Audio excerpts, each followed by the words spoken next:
Alright, what's up guys? This has been an adventure. Welcome to the Late Night Garage with yours truly, Nick. And we are getting back into our boron switch wire, and I have some incredible news. As I was going through it, I jumped on the Discord for Sidbor, asked a couple questions, and then went through and started identifying, hey, what's out of norm? Because this is like the first full system that I will have programmed, and so with it being the first system that I'm going to have programmed, I'm really looking at it from the lens of, okay, well, what do I need to change? What do I need to do? What do I need to adjust? How can I make this better? There's not a lot of information that goes into like my specific build, and then I can start looking at the costs and everything and get like a total bill of materials together for you guys. But it ended up being that the Clipper expander board was not flashed, and so that actually had to get programmed at the same time that I had to revert the 4.2.7 board from Creality back to factory, and then reflash the entire firmware for the system, and then brought them all into fold, so now that they're all synchronized, both the Clipper expander, the 4.2.7 board, and the Mark S Pi board are all now talking to each other. And we went through, I've had the Frankenstein together like 4 different CFG codes, and one of those actually had some hot end stuff where I started actually cooking the hot end, which caused some smoking yesterday, which caused me to freak out and tear apart the entire extruder to figure out where the smoke and everything was coming from.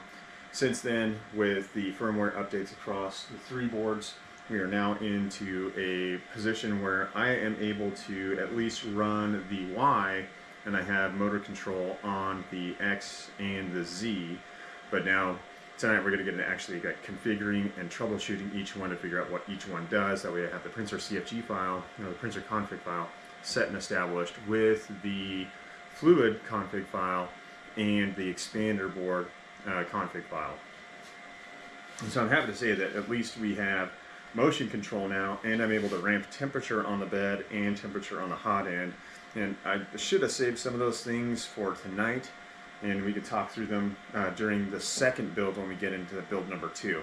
But for this first go, it was like I had time today. Well, you know, it's Saturday, so why not? Almost Sunday now.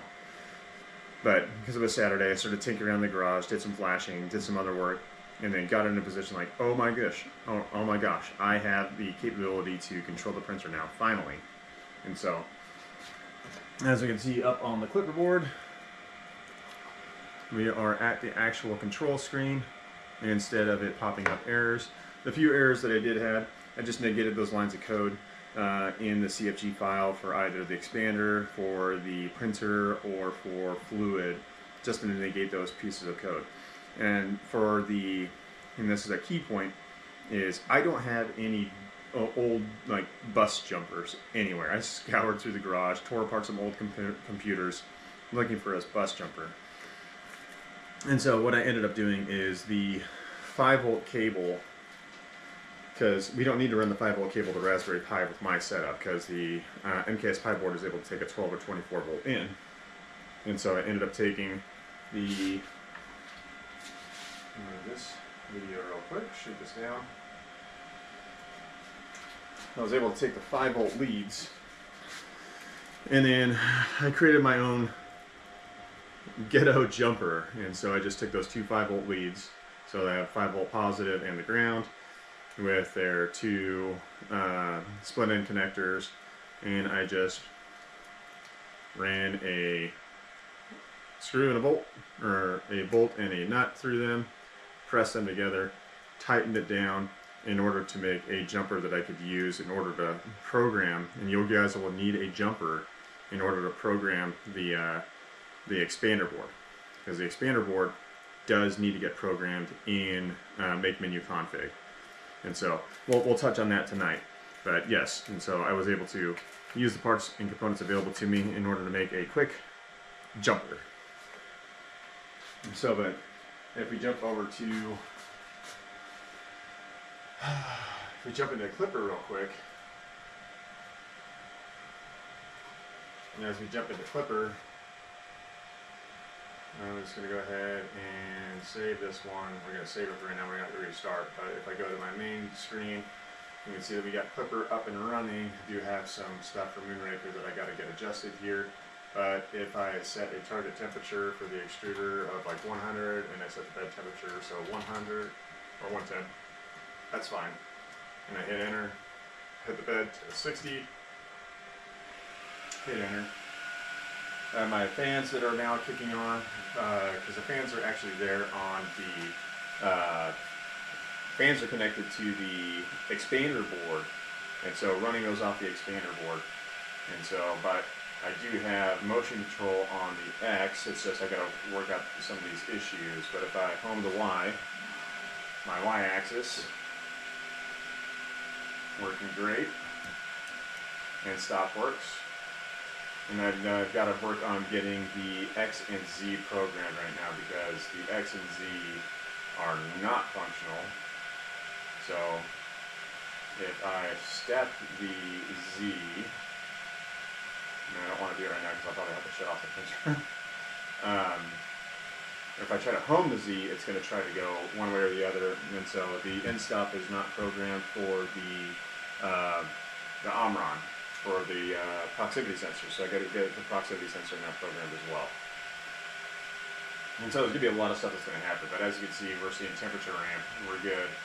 So I'm going to kick that back down to 0. We've got heated bed going for a little bit. We're just going to drop it down to like 25. And so, but we're having good temperature ramp, we're having good monitoring, we're getting all the details that I'm looking for from the printer with the sensors into Clipper. And so we've got fan running on, or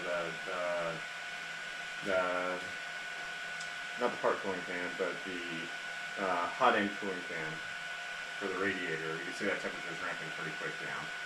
So yesterday I had some bad leads in the programming, which caused the hot end to cook a little bit. There was just a little bit of minor heat warping, a little bit of smoke that was coming out of it. So we shut the printer off, cooled that down, tore apart the hot end assembly, and then now we're back into programming and getting all the stops and everything set up. So, yep, that heats, hot end heats, fans are good. We can ramp the fans, all of them. I still got to work on figuring out the control on the power or the mainboard fan, because I think I have that programmed to the wrong one right now, or it's connected to the wrong lead. But yeah, we are in a very functional state in order to get into printing here in the very near future, I hope. And that's H with a cap, or hope with a capital H. So without further ado, and I really need to start grabbing down all these source documents and source links, but I plan on compiling my own instructions specific for this build if you guys want to follow along later on. And then talking on the Discord, I got pointed towards this section right here, which is actually going through the software configuration and then doing the initial startup. And then the initial startup is where I'm really going to start getting into getting all the stepper motor controls across, more specifically for the switch wire. Motor rotate counterclockwise first and then back. Bed moves towards the front and back, and so this is providing kind of more detailed instructions in order to get the build solidified and ready to go. But I'm going to take a quick break, so we can go use the restroom, and then we'll kind of jump right into what we got going on for tonight, which is going back and just doing a quick recap of how I flashed the expander board, and once this expander board's flashed, that everything just started falling into place. And so it's really making sure that all of your control boards, whether it's one board, two boards, three boards, they're all speaking the same exact language and they're all programmed correctly. So we're in a good spot now, and I'm really, really happy because this is like a hurdle that's been like plaguing me for the past 5 nights of working on the printer, and now we have a solution, and now we're going to get further on into getting this switch wire up and running in preparation to go ahead and start building it. I still need to tension the belts down, and we'll work on those here in the very near future, and then get the enclosure slapped on this one. So for right now,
Alright, so we're going to jump right into it. So, you know, we got the printer up and running over there, and I just have that up and running so we can, you know, jump into Clipper, and we can work through some of the settings. And so what I ended up doing is, I can pull up those references. There's a sample 4XZ config that I was able to pull a bunch of stuff out of and then kind of get it up and running. Some other troubleshooting forums and everything that I've been reading into. I got multiple windows of the same thing open. Here's another generic 4.2.7. And so this is the main reference file we're going into, but the one that really kind of kicked off on getting everything set up was actually over here. And so I need to bookmark that one, so that one's bookmarked, so we can close that one. That one can get closed. That one we're going to leave up. Just closing out a bunch of windows, and so I've been kind of jotting things down, and I've been doing some text message editing inside of just Notepad. I don't have Notepad++ or any of that, so this has been working pretty well for me. From here, and we're going to take Clipper over to this other side. I've pulled down quite a bit of things. So I pulled down the Clipper Expander CFG file, Self-Burner LED file, and those are kind of ones that I've really put some time and effort into today to get those ones up and running. Right from here on the Discord, this is kind of what helped kind of kick things off and the initial startup. And so the initial startup, let me go back to the top link. I got onto the docs.born design build startup, and I went through and I double checked all these steps over here just to make sure that I wasn't missing anything as we got further into the build. And so let me jump back over to the printer real quick so I can ramp things down. Oh gosh, which window is in underneath? There's fluid, and so we're gonna, that's ramped down to 0, that's ramped down to 0, and so fans are off. Alright, so with that being done,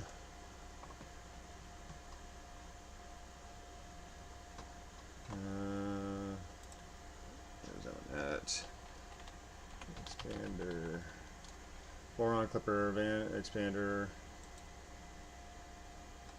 document. So this is kind of where I got the setup. So it's under the Voron Designs, Voron Hardware, underneath the Clipper Expander, underneath the README, and then setup and flashing guide. So basically followed this kind of step by step just to make sure. So without further ado, we'll get right into it. So I'm going to jump into PuTTY.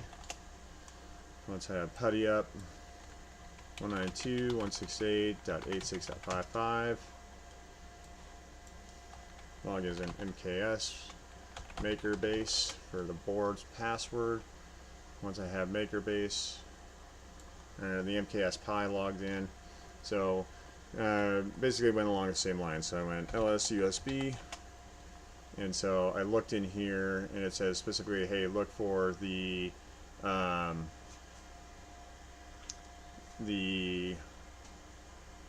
gosh, what was it? The STM32 DFU. And so let's see, it's funny because I don't actually see it popping up right now. So I got the Linux, Realtek,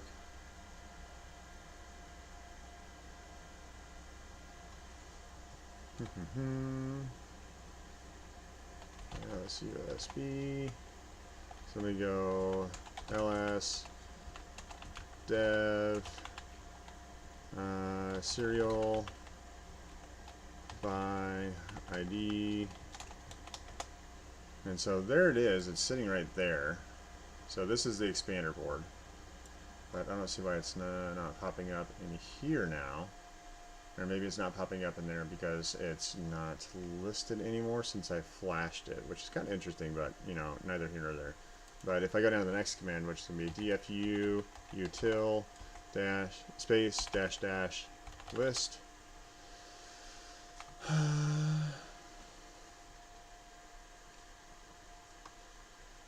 Which is funny because it's not showing there either now. Oh gosh. It may not be showing anymore because of how I flashed it. I'm not sure, but it was popping up on here. And I think I actually captured it into Clipper Expander. And so this is the expander config that I pulled this one down. I edited this one. And there's some stuff in here like the sensor box, the NeoPixel I removed, and then the MOSFET 2 and 3. I'm not sure exactly what those are going to go to quite yet. So, and then here's the version compiled that I did for the board. So I didn't put it in here, but I do have that address. So let me actually back out of this right quick. Okay. Let me go back into PuTTY. 192.168.86.5. PuTTY up. This time we're going to do root, maker base. And so we're going to go to let's put the board into DFU mode. Oh, that's right. No one. So I forgot. The reason why it's not popping up is because of this right here. And so this is the boot jumper that I talked about with my cable, and so my patch cable. So in order for it to come up inside the secure socket handler, I had to install the boot jumper. Once the boot jumper is installed, then it becomes visible. And so we went through these entire steps, and so we'll just go through them anyway, just so you guys. So it's going to be LS USB, and then once the jumper is set onto the board, and so if we go to the let's go to the images, and if we go to the expander board, right here, this is our jumper. And so from another picture of it, so that's a pin in, pin out.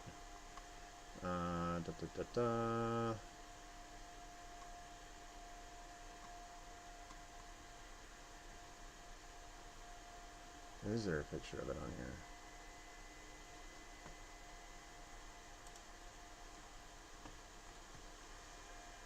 Yeah, there it is right there. The boot. And so it's like you're going to have your power in, and then right next to your power in for your voltage, and it's taking 24 volts in. You're going to connect these two, or you're going to jump these two. So if you have a jumper, like the old style jumpers from 1990s technology computers setting frequencies and core clock speeds on motherboards, it's just going to be a standard jumper that would cover those two pins. And so that's where I didn't have one, or I couldn't find one, so I made one out of spare parts that came out of the kit that I wasn't using, which was the 5-volt lead in and the grounding wire for that 5-volt lead. And so just taking a screw and a nut and pinching the two together, wrapping with a little bit of electrical tape just to create that jumper. And so that was able to get it to bring up into the menu here. So if we go back to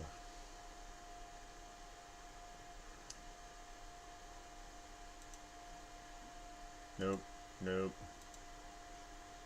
backpack. So if we go back to here, inside here, and we did the dfutil -- list, and it'll pop up. And so this is the code that we're going to pull down, and I forget what mine was now, and I should have jotted it down, but neither here nor there. If I need to, I can just plug the jumper cable back in. I plugged the jumper cable in before powering the unit on, just to make sure that I wasn't going to pop anything if I plugged it in randomly, because it's like the first time I'm doing it. So yeah, so I copied down the 4-digit hex code for the X, 4-digit hex code for the Y, and then from here I'm into, and I think a couple other ones will pop up. So if we go back into the Pi board, we type dfu util -- list, it would pop up. It would give us that code of what boards are connected, and then from here we would do cd space clipper, and we would go cd space clipper, Let me restart PuTTY into MKS. Again, awesome showing for tonight.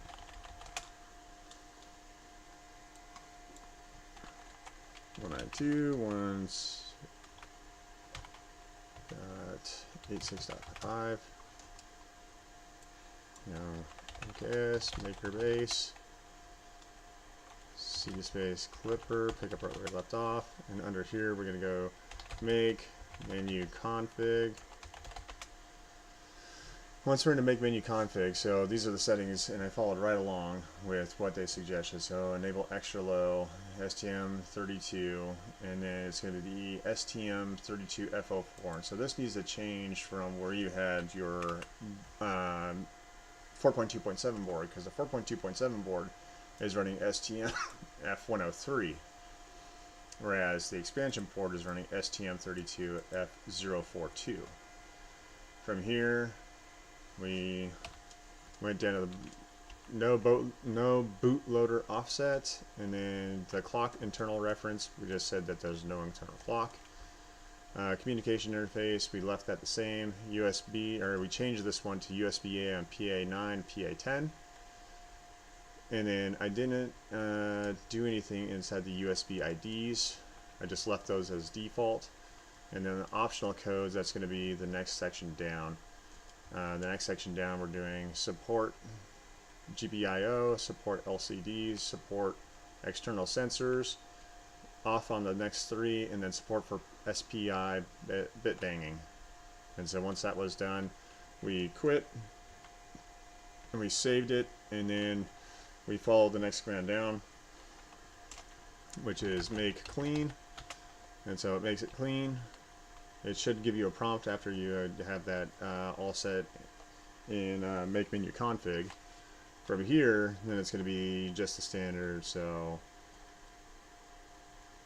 and then we ran this command, make flash device. Of course, it's already been run, so it's not going to pop up. I don't have it jumped, so it's not going to show up. So this was a little bit more convoluted, because when we ran that flash, there's a two-step to the flash. There's the actual compiling of the connecting, the uploading, and then I did receive an error on the utility for monitoring, but I was like, whatever, I'll just move past. And so from there, pulled the boot jumper out, which is my modified cable, and then copied and pasted this into the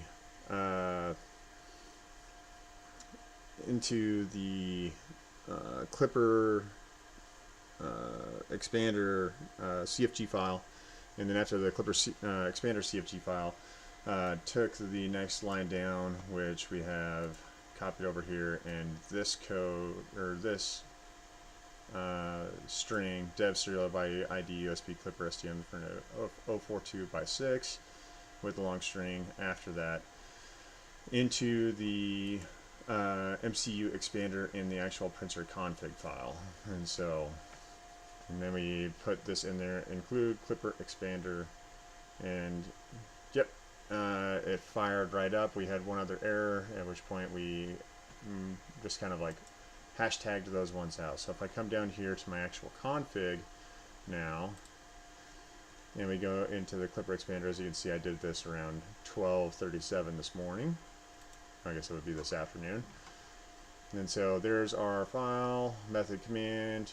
We have our heater fan, our generic fan control, the MOSFET, and these ones are on here because I believe these two are going to be for control for the RGB. And then static out, or this is going to be for the RGB right here. And then I just hashtagged the temperature sensor because I was getting an error. It's like, hey, no temperature sensor installed to the Clipper expander. So I just hashtagged those ones out to remove them or just make them comments. And then saved and closed. And after that, it popped up. I had no longer had any errors, and I was able to get into the interface. And so now where we're at is we are looking at working on the config to get the config set up for all of the appropriate stepper motor control. And so it seems like the Y is working just fine. I may have to tweak it a little bit or tune it a little bit, but neither here nor there. At least we have the printer in operation. I'm able to ramp temperatures on the bed. I'm able to ramp temperatures and run fan control on the hot end assembly. The motors are both working, except I'm getting a Z-stop error, and so those are the things I got to debug. But the Y is working just fine. And so, yeah, it's a good news story coming off of today, alleviating some of the pain from the past 5 nights that I've been experiencing. And I gotta remember to change my microphone. I need to get like a wireless microphone to wander around the garage with, so I can just have that tethered. You guys can hear me no matter which camera I'm looking at. So neither here nor there.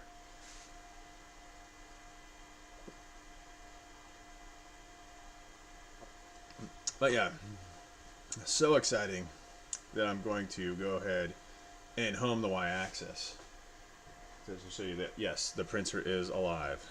And so, without further ado, home the Y.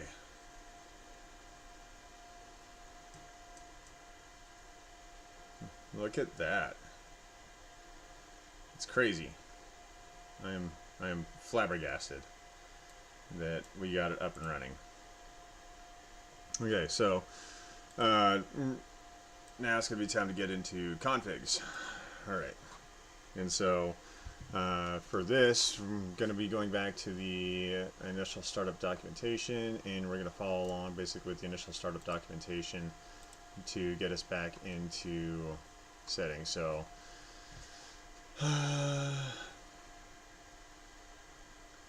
and so I got to figure out whether these are going to go as like console commands or what. So be sure to restart command after everything to the config. So we're going to go to the terminal, and so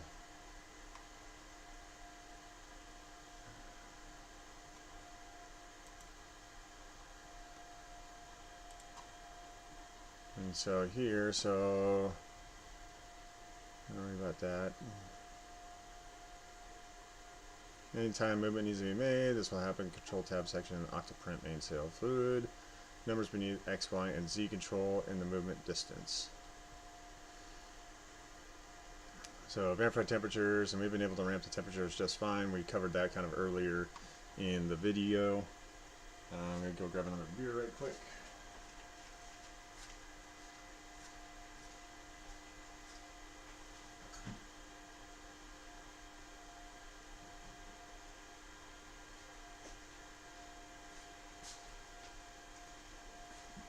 I love me some frosty cold beverages.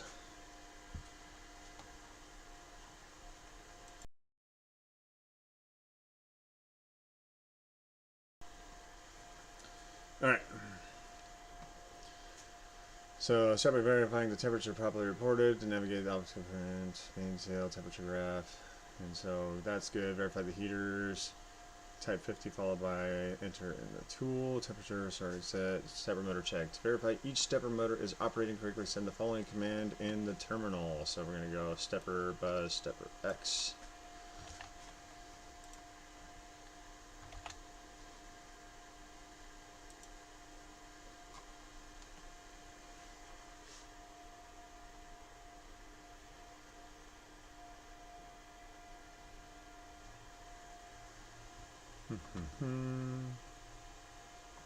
The stepper buzz command will cause the given motor to move 1 millimeter in a positive direction, but then it will return to its startup position. It will perform the oscillating 10 times. And so I have nothing out of that.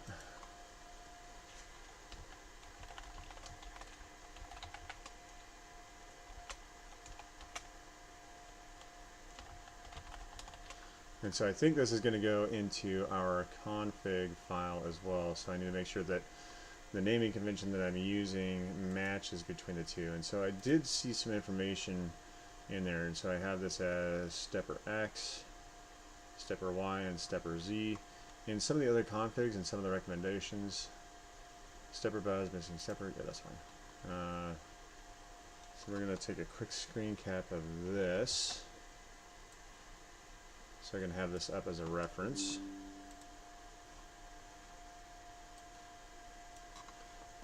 Okay, so because it is case sensitive, so that may have been my downfall there. So we're going to close that out. We're going to go back up to the console. Okay, let's be stepper buzz stepper equals stepper underscore x. And so this is STEPPR underscore x. I should be able to send that, and I should be able to feel my X motor.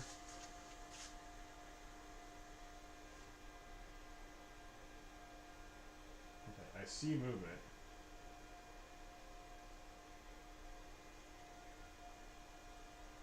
So it's very, very light, but the head's going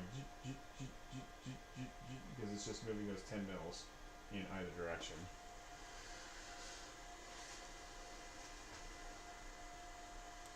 So I know that that is working, so we're going to try that one more time because I need to see which direction it's moving. So it should say step 1 millimeter in positive direction, then we'll return to its starting position and perform this oscillation 10 times. We'll verify direction later. I do all motors will be running correctly at the end of this test. Okay, so I guess for right now, we're just looking at making sure that each of the motors is moving. So we're going to actually shrink this window down. And we're going to bring the printer closer to this camera. And so see if we can capture the motion and movement. So the stepper's locked right now. And so if we follow along with this, we're going to go do that same command again. Stepper buzz stepper equals stepper underscore x. Send that command. So there we have that very slight motion. You can see the motion, and it looks like I'm actually going in the upward diagonal motion because it's like pulling it up and pulling it to what would be the right side of the printer looking at it. So up and right is my motion when I'm hitting the X. So now we're going to go stepper buzz stepper equals stepper underscore y. Where's my step tool? Stepper equals y. I'm going to send that one. And so, if we look at it, the board's going click click because it's butting up against the end stop. And so very, very, very slight motion out of that one. And so now we're going to go stepper buzz stepper equals stepper underscore z. And we're looking for that same motion out of the gantry.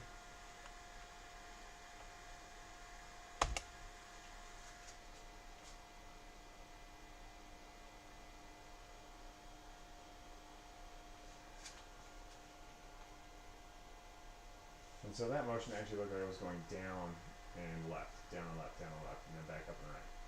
And so that motion was this way. So I had my X1 going this way, I had my Z1 going this way.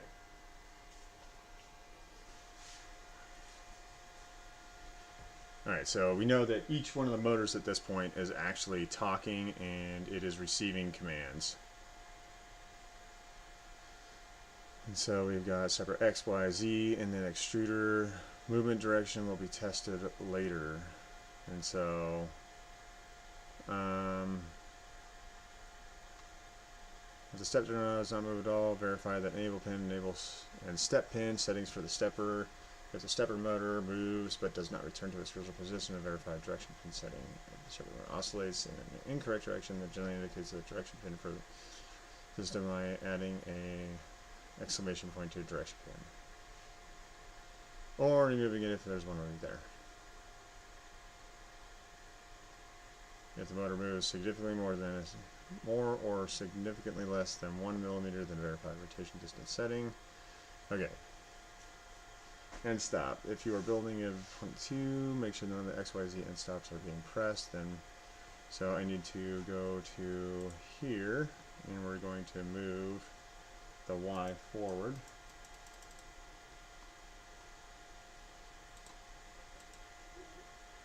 So nothing's pressing against any of the end stops. So create end stops, the terminal should be responsive to the following. Create end stops, X open, Z open, Y open. Okay, so what we need to do here, and so I'm running the Omron proximity sensor, and I don't have the Omron proximity sensor set in here, so that may be something that I need to build into the config file first. And so let's actually look into that. Our duplicate window opens, so we're going to go to electrical wiring.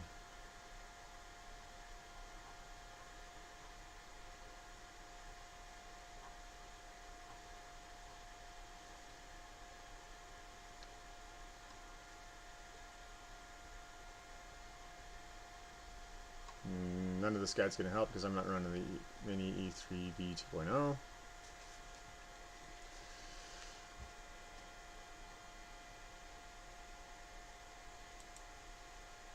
I don't think so anyway, unless this is it. Yeah, that's not the direct pin out for, so that's the SKR Mini E3 from Big Tree Tech. Okay, so yeah, we're not running that board. Okay.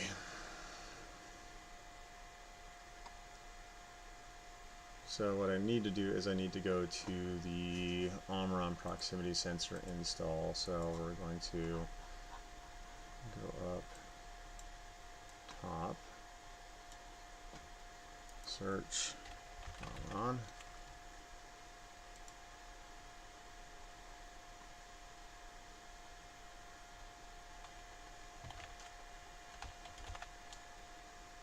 Omron. Conduct a probe wiring by the bomb, field, alternate Omron probe that is used for bed mesh, C-tilt.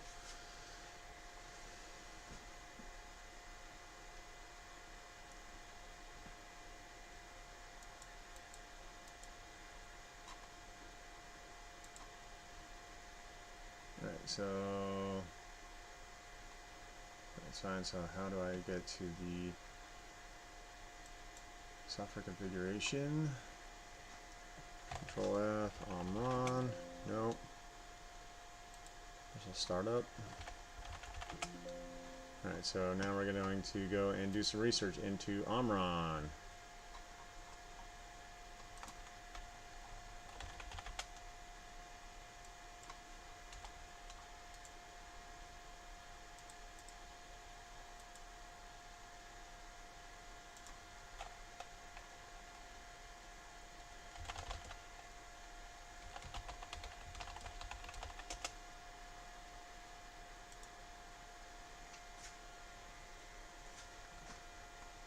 Basically, printer a couple weeks ago, I was dialed in as the offset extruder, crashed into the bed. After some time, found that the sensor was no longer responding, so I replaced it. Fixed the issue in a few hours and crashed again.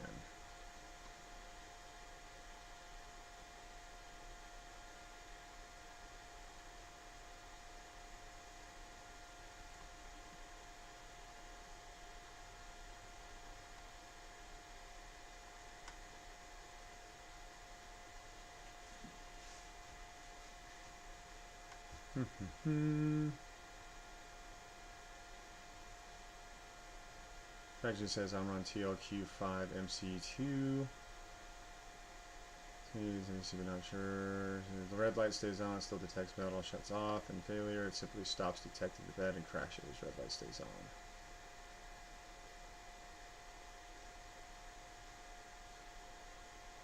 Alright, so let's see. Let's search for Omron or XZ.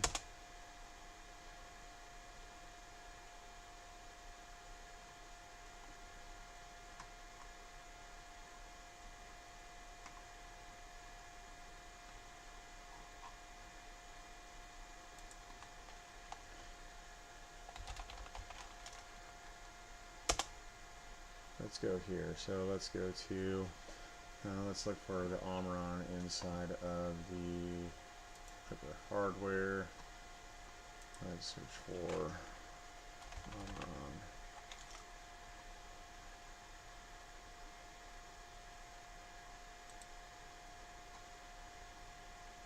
So nothing in here for Omron. So let's go to Voron Designs and search Omron.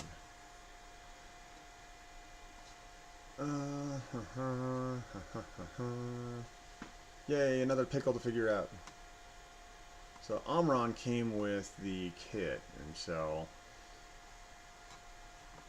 let's jump over to Discord and see what we can find on Discord. So we're gonna look for Omron.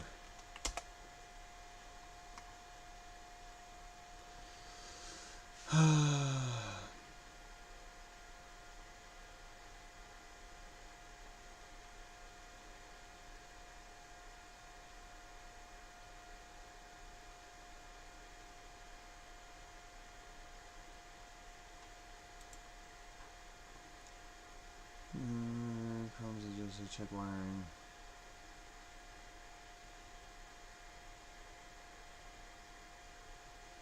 I mean, worst comes to worst, I can put my CR Touch on there and just print the bracket. So, between open, no surface, and triggered, surface detected, state, SP light. It seems a bit dim yellowish and light instead of the usual bright white. Tested 24 volt. The PA3 Pub ZMAX pin on my board has gone damaged for some reason, and it flickers between open and closed state randomly. Okay, so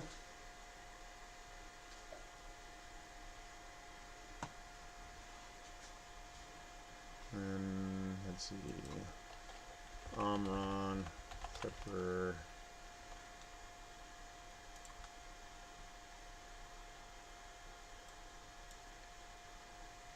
probe calibration, X and Y offsets, calibrating probe, providing a surface probe for the Z.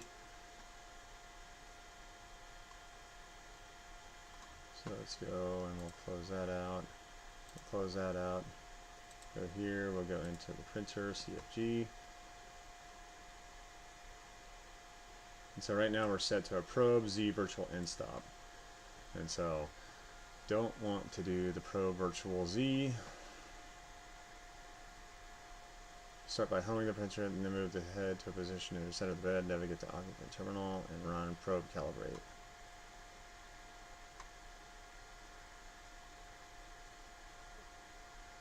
Let's see. And this is where I usually get stuck in the evenings, as I get stuck on reading and figuring out how to get it coded in. So, Clipper documentation, so let's go to here.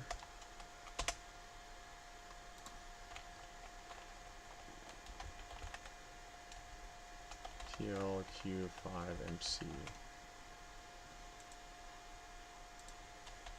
TLQ5. Oh my gosh. MC1Z Clipper.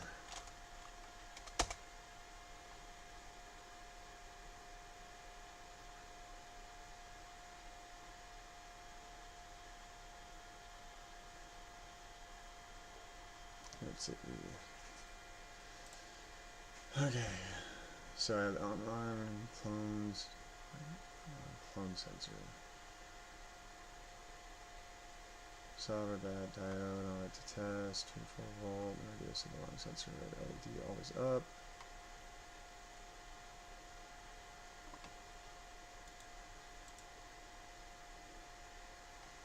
So that's for the BTT.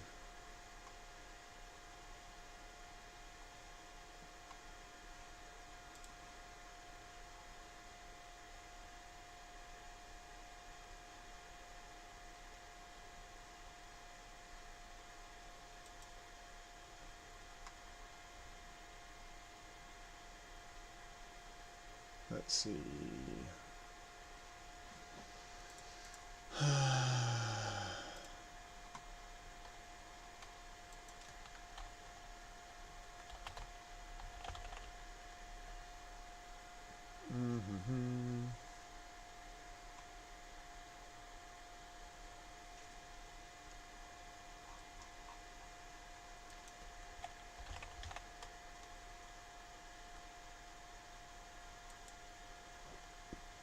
Okay.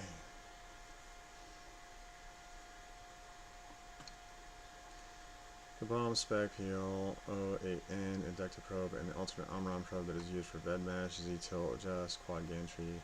You've heard of tilt 24. And again, I am at a loss, and I'll have to kind of finagle and figure this one out. So, 133 results in the Discord. Good question. Proximity sensor, the Omron. I cannot level the bed. In fact, each print nozzle because every time you perform the quad level values change.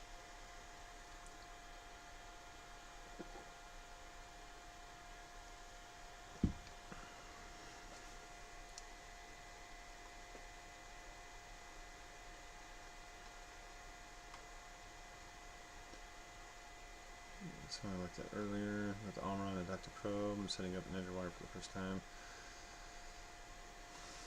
So let's jump to this one.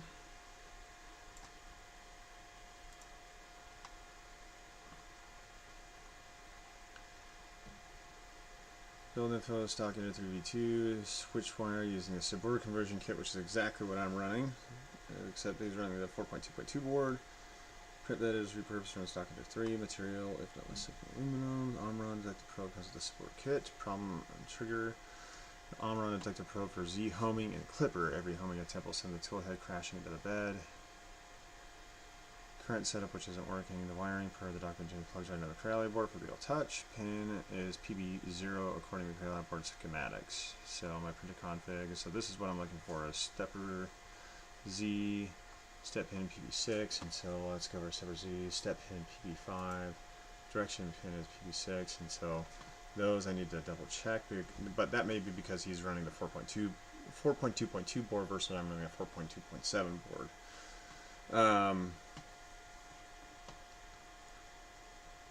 And so let me pull Discord up here, and so probe, speed 10, PBO, Z, X offset 0, Y offset 25, Z offset 0, set level 3, and so the Z offset I think is where we need, how to get this works.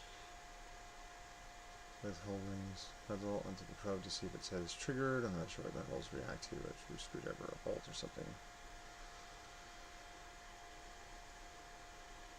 So if we, I wonder if that would work if I just take a piece of metal.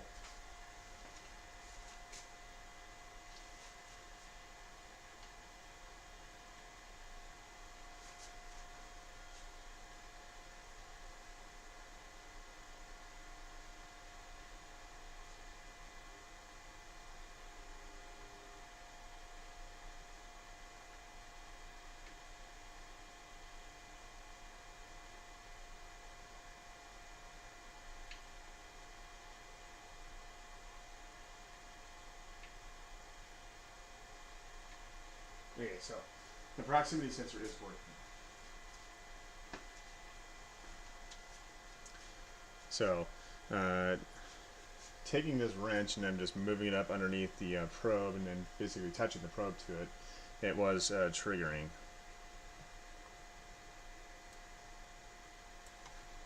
So we'll go from another angle so you guys can kind of see.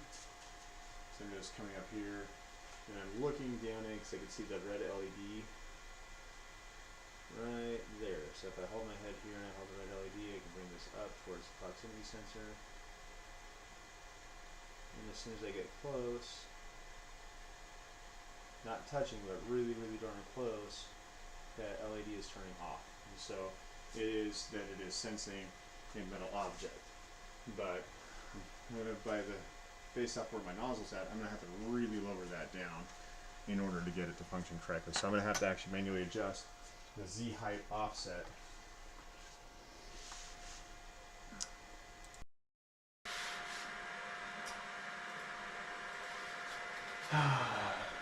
Changing my microphone around. So I'm going to have to manually adjust the Z height offset for the Omron probe, because the Omron probe is recessed quite a bit up in relationship to the tool head, but it is able to identify if there is something metal underneath it. And so I'm kind of curious to see how close I can get. So that's touching the board, or touching the build plate, and it's not triggering. Whereas if I come up, I'm triggering it here. And so I'm able to get the sensor to trigger, but I've got to drop that sensor way, way down compared to where it's currently at. It might be a little difficult to get to.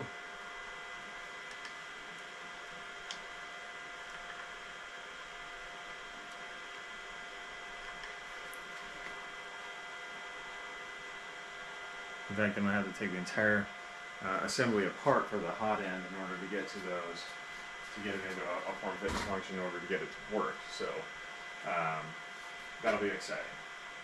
Taking apart the entire hot end assembly to get the Omron to be down to a level where it's going to function without having the nozzle crash into the bed. So for right now, we're just going to pull the code over and drop it into the config. So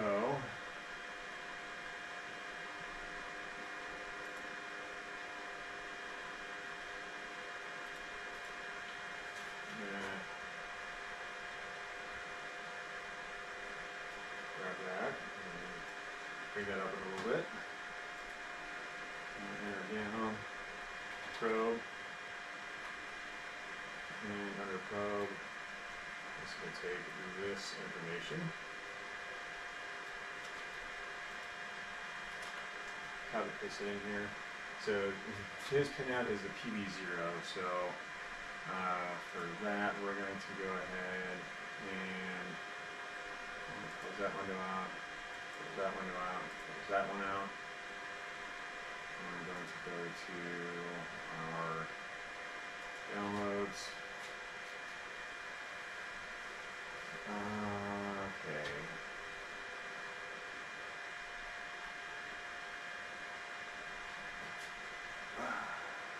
Board schematic.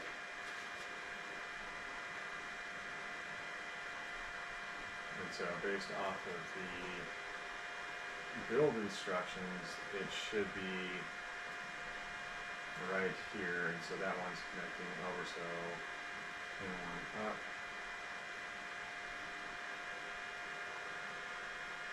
Hold on, let me check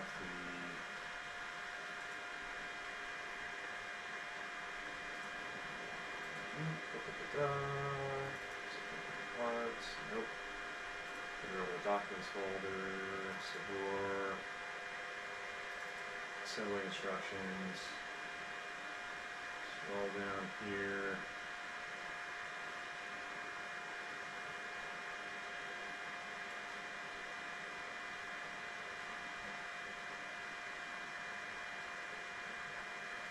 So it shows that, you know, with the lead and with the lead, we have pin 1, 2, 3, 4, 5, and so the probe is going to be on pin 3, and so pin 3 is going up, over, oh my gosh, I lost it, up, over, and it's going to go PB0. So check that. So PB0 is the set for it. I don't have a Z height offset yet for it, so we're going to put that as, I guess we'll just leave it as 0 for now, or maybe just set it at 1.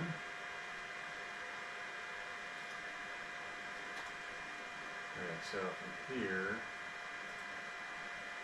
go back to, and so he has the same image going over, and yes, PB0. So probe onto pin 1, 2, 3, 4, 5. So if we take a look at the board itself and check the wiring, I'm not going to. I'm tired of doing a picture of it down. So probe, speed change of the probe is no instead of NC. I can change pin to ZP1 124.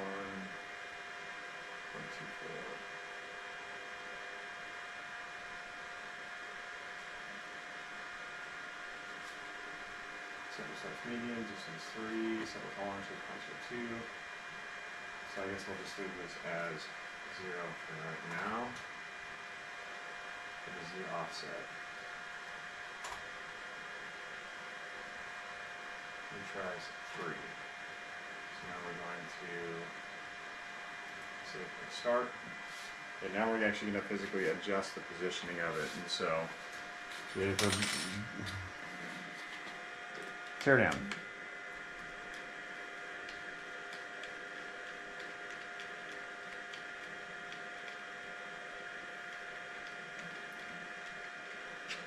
Move that one.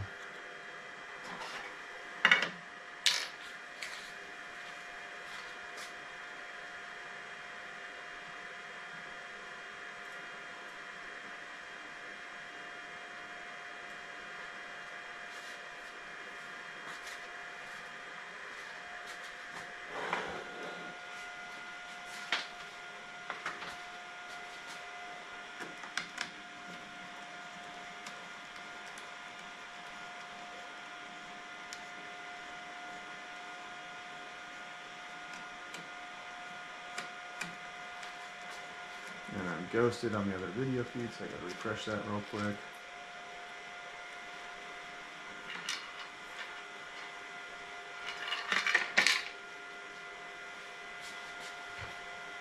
Okay. Refresh.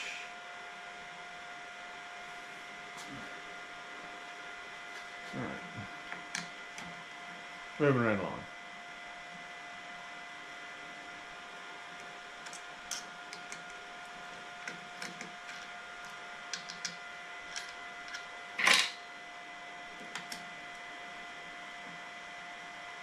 Which is funny because it's like, I think in the actual like assembly instructions it states, don't worry about the Z height offset now, we'll configure that later on, whereas really I need to get it configured now.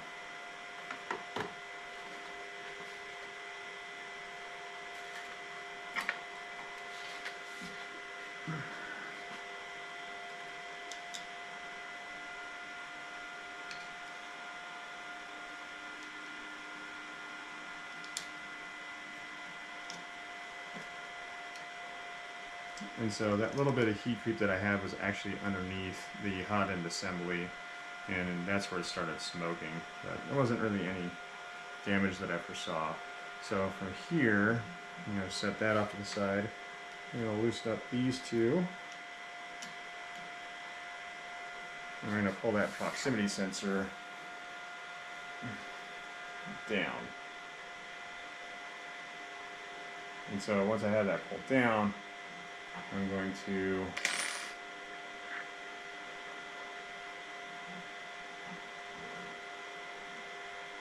reset.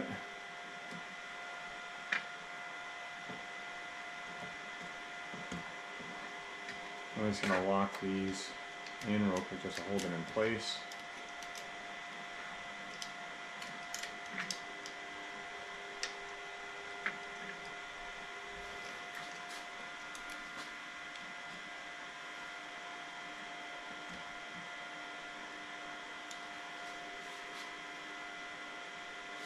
And what I'm looking for is underneath I have my red light. I'm going to see if I can bring this down to the bed. And so I have it actioning right before it comes into contact with the bed. Or right before the nozzle comes into contact with the bed by like a fraction. So let's see if I can get it down. So there. The probe is now actioned, and so the height that it is currently at is good. And that gives me probably a gap of like 2 millimeters. So I've got like a 2 mil gap. And so it should be good for right there. So now I'm going to loosen this back up. Loosen the opposite side back up. Pull that off.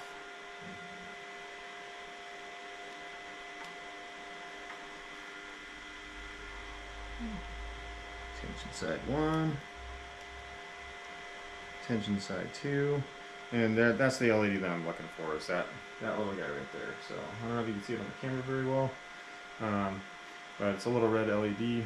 But if I bring that down close to the build plate, it actioned. So LED is on. Adjusting the camera just to see if I get a better shot of it.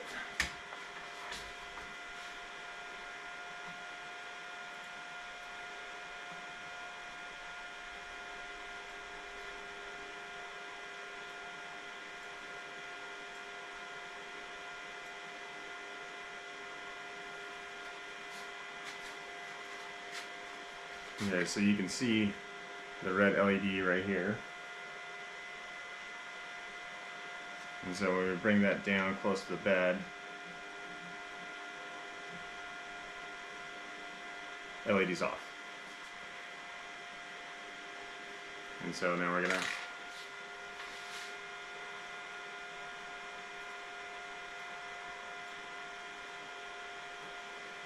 raise it up just ever so slightly. We should be able to see the LED turn back on. There, the LED's back on. So, huzzah! Proximity sensor is working, and it's close enough to the nozzle tip for me to be comfortable with going and getting further on into the build.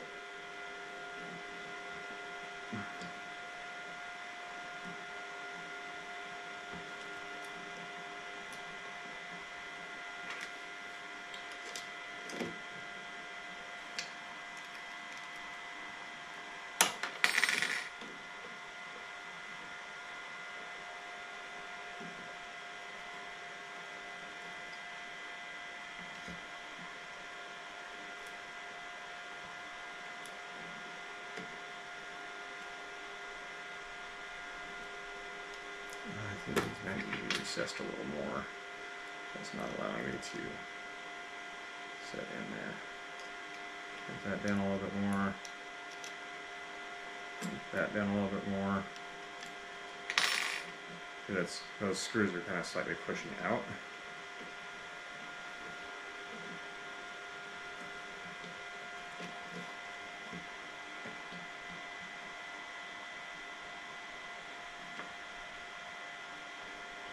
So I may need to raise it up ever so slightly because the horizontal crossbar right here is actually interfacing with those two screws.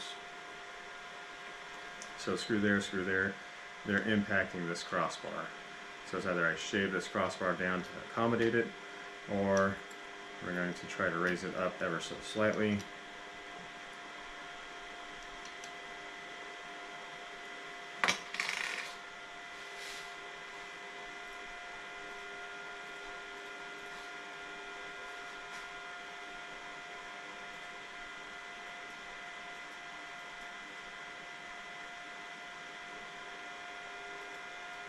Drag my video a little too large.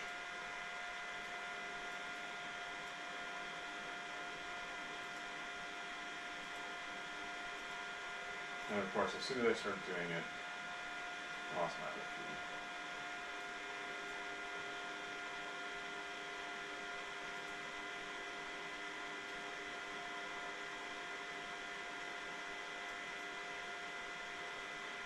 So let's get this back up. Reset all my cameras.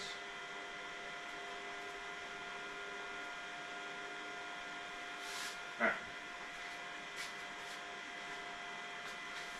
Back in business.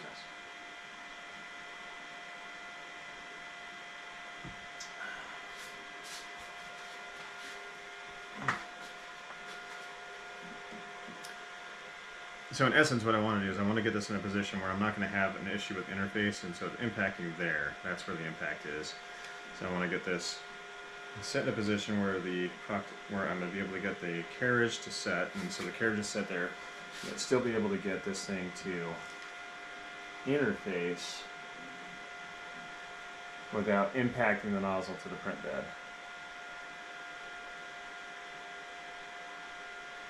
And so that actually increased our tolerance, so that's good positioning right there. So now we're going to lock those down. And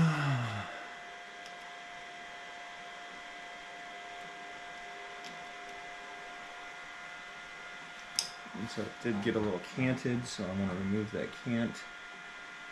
So I want that proximity sensor to be as flat to the bed as possible. So I'm just going to drop it down to the bed.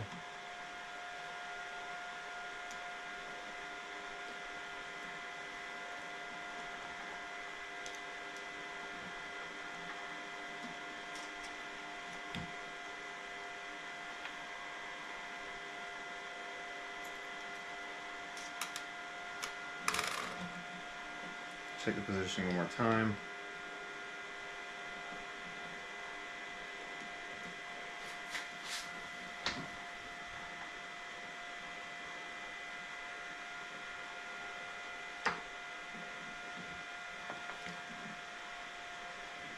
Okay, so we're still good there.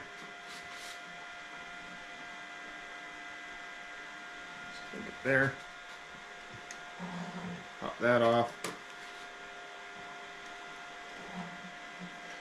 Smash that down on the bed.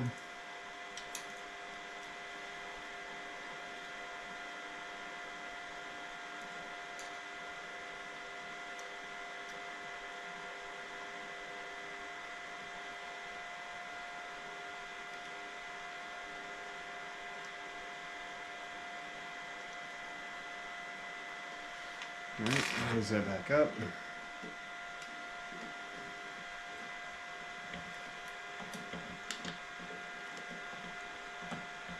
Come on. You were literally just sitting there a second ago.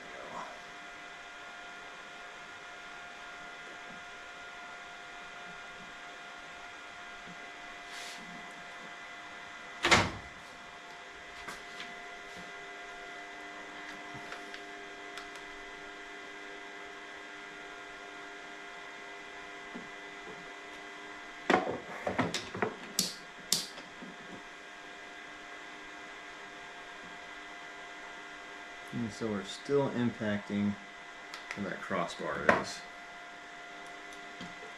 So,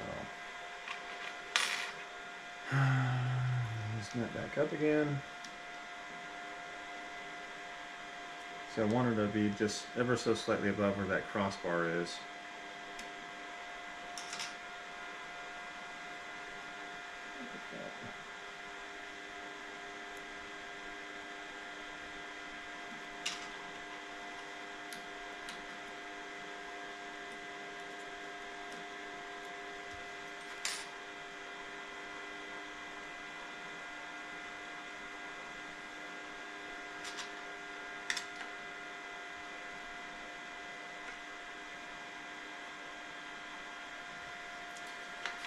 All right.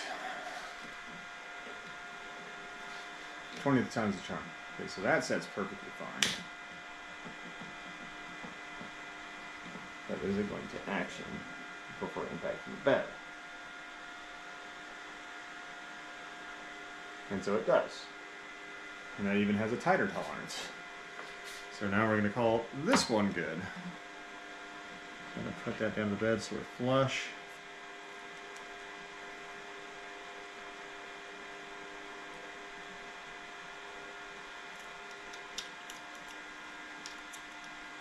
I mean, does it have to be perfectly flush? I don't think so.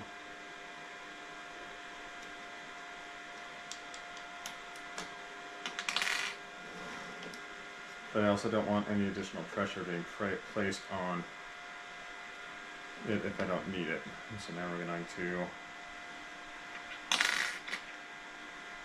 lock this guy down. Go through and lock.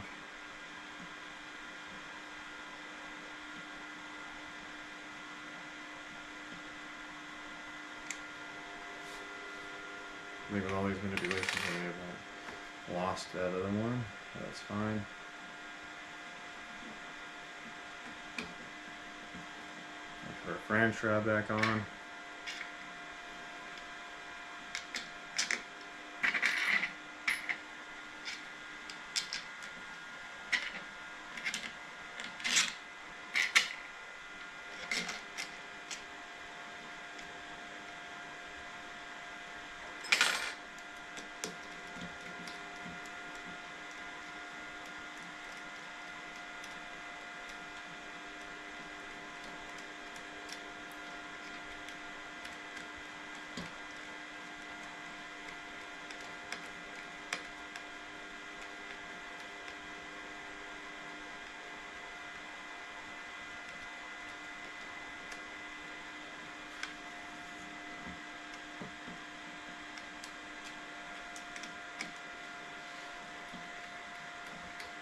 Spin, spin, spin, spin, spin, spin, spin, spin.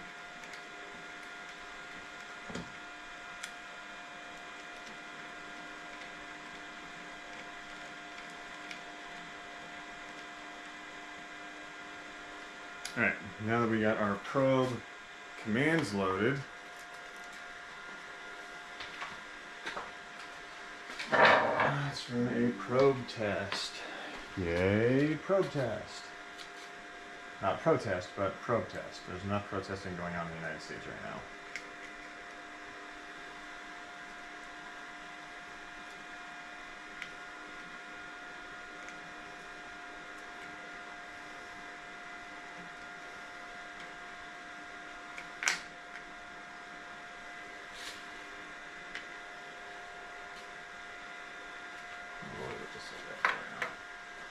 Alright. Now that we have that set,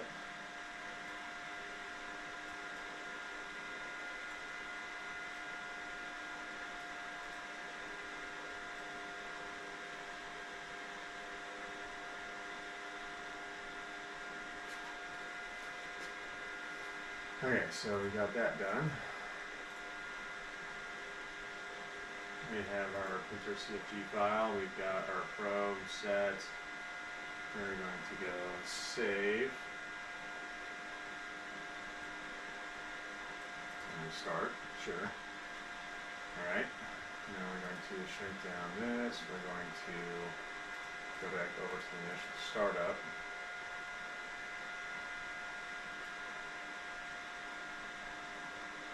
Alright.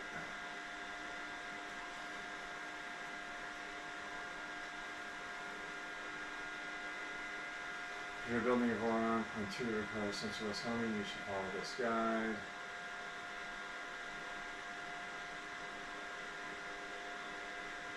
So we're going to go to our console. Okay, so from here we're going to go to query. So query end stops. Change my microphone over.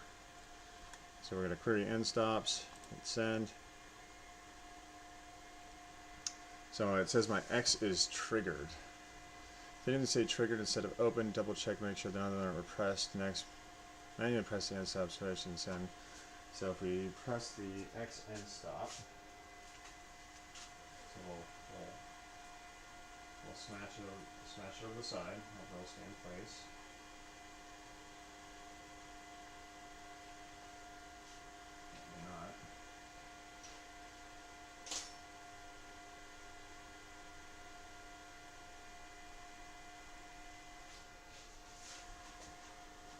So let's go query end stops. So X is still triggered.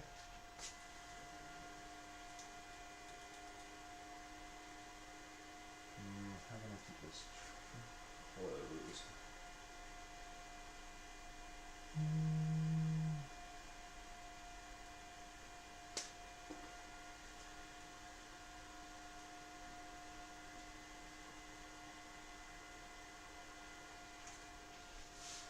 Got a little piece of tape. Oh no, don't fall off, tape.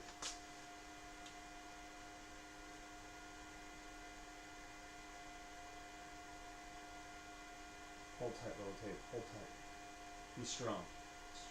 Think strong thoughts, tape.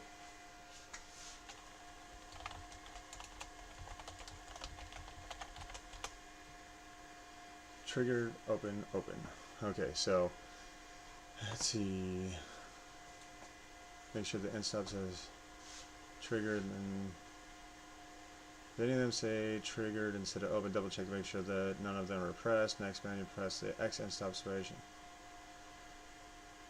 Found that one of the end stops is inverted logic as it reads open. Go to the printer config and remove the. Okay, so let's go to our config printer. We go to our X end stop, and so that's going to be PA6. Now we're going to go to our diagram.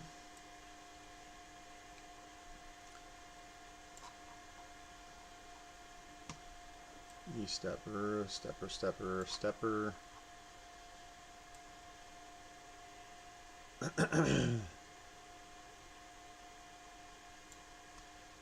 X is going to do PA5. So I have it set for Y as PA5.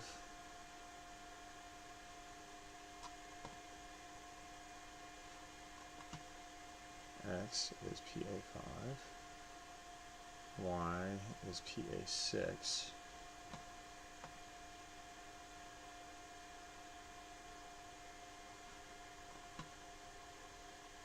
Interesting, because the end stop for the Y right now is functional.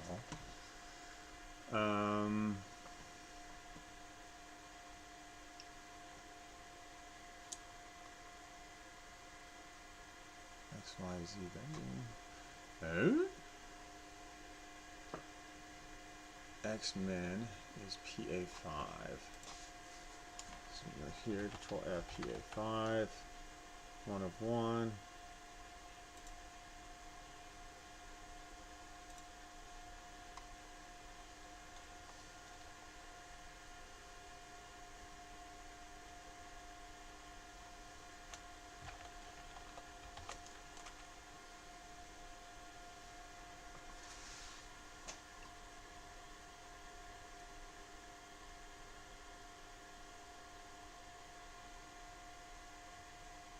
If the microcontroller supports pull-down reserves as an input pin, may be preceded by a wingding.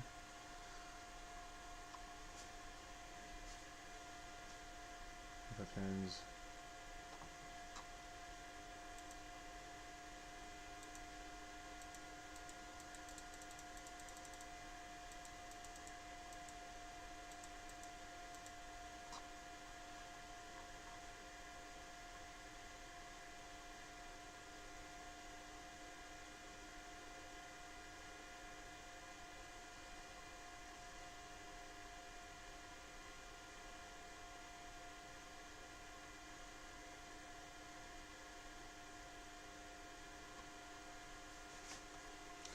So I do need to put those in there, 2208.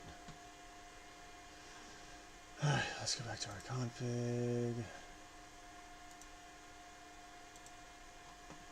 There should be a TMC 2208.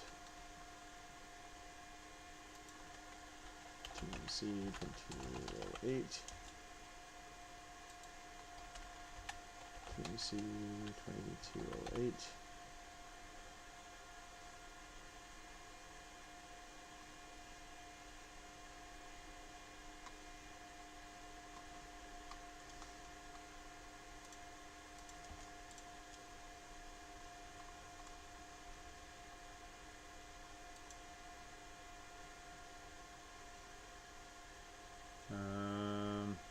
That is also a TMC 2208.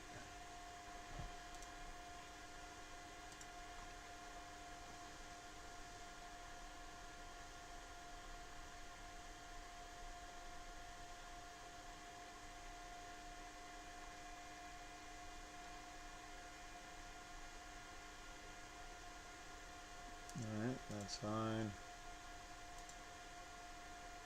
And so these are actually the what is it? The TMC 2225s for the silent stepper motors for the 4.2.7 board, but they correspond with the TMC 2208 prompt in here. So I don't think the 2225 is listed, but I don't know. Yeah, 2208. Okay, so either this is a bad switch, or it's not wired correctly. And so the wiring for that is actually going up to the accessory board on top. And so if I go to the, oh gosh, it's the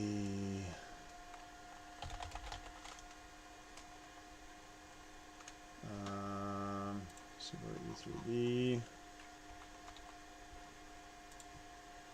Let's close that window out.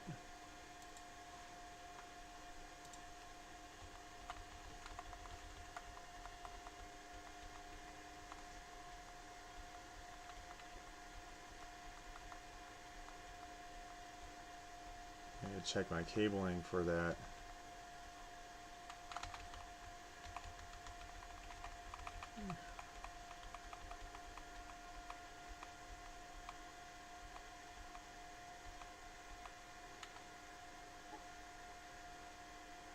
So it's going to be on the accessory board. So it should be top wire bottom wire. So it shows black top, red bottom.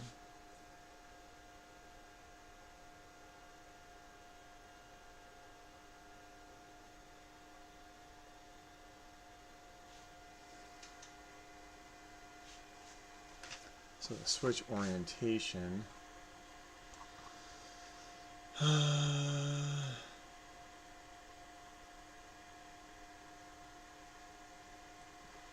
got the gate pointing towards the bottom, which is fine, but the wires are inverted. Not that I think that really matters.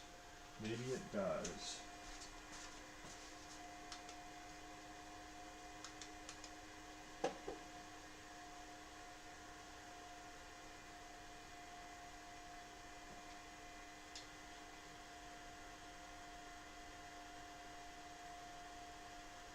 Might get a holder opener.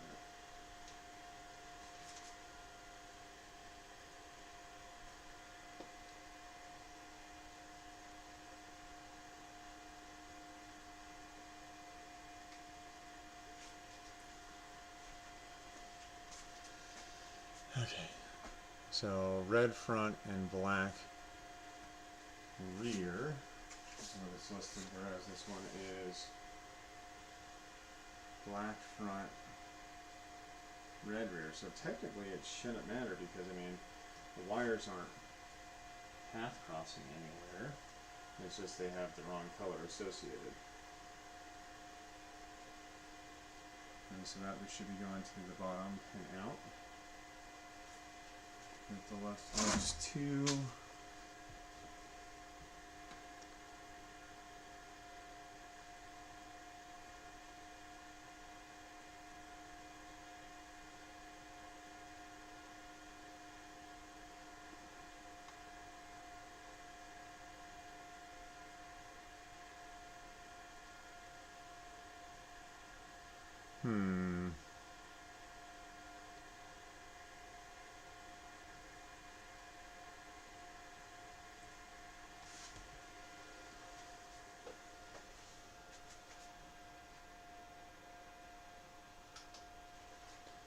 So black would need to go to the, so black is red, red is black.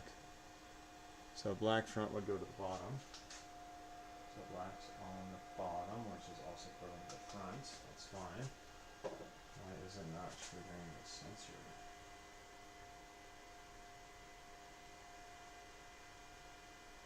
I guess there's something in my harness that's messed up.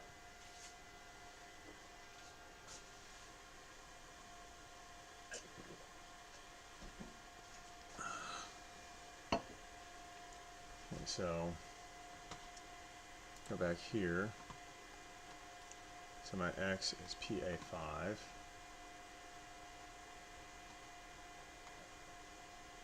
Which is saying that's PA6. And it's saying the end stop pin here is PA5 for the Y. So X man, Y man, Z man. Okay, so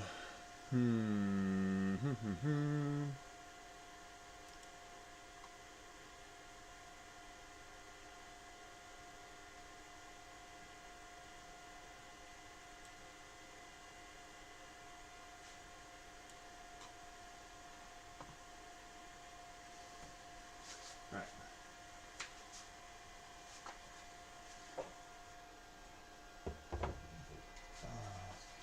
Outside yet again.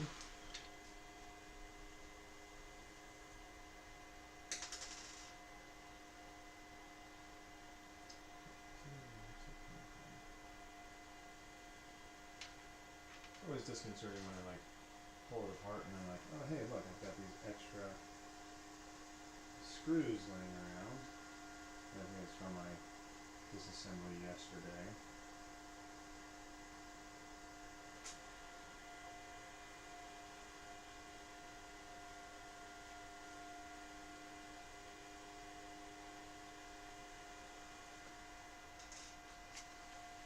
Emergency disassembly, that is.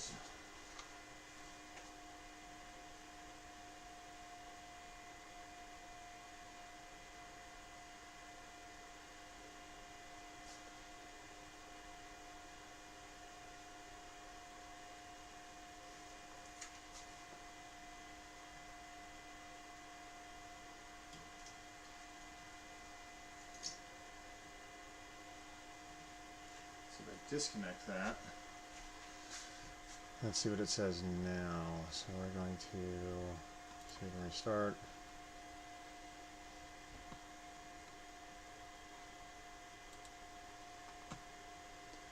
And so there's no switch, so we're going to see what the console comes back with. So we're going to go query and stops.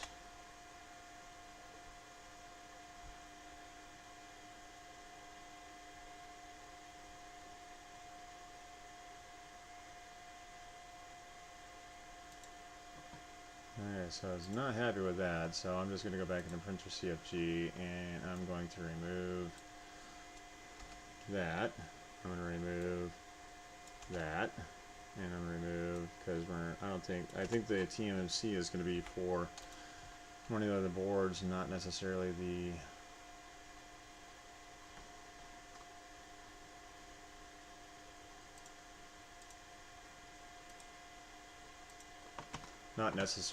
so I removed the TMC 2208s off of there, so I'm not running one of those other boards. So we're just going to go ahead and save and restart.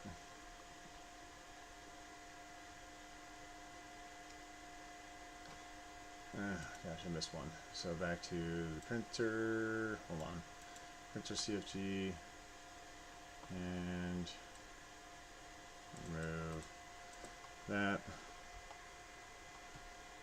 Boop.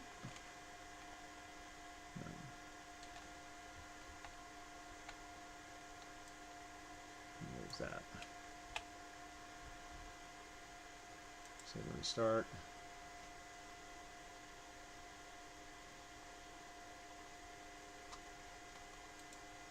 Okay.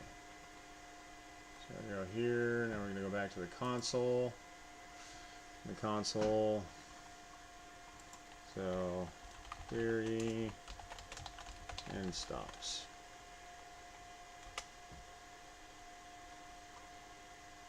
So X is still saying that it's triggered. So we've got something else out there that is causing this to be open.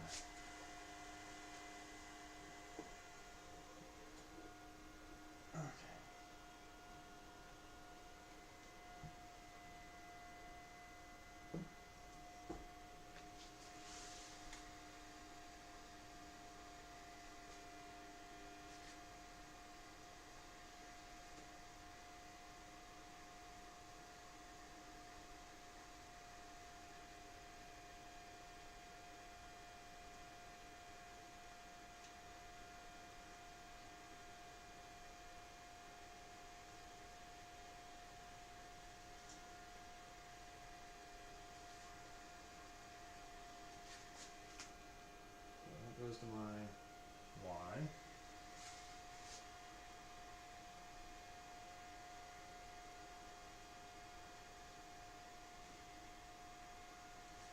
So this one is going to my Y.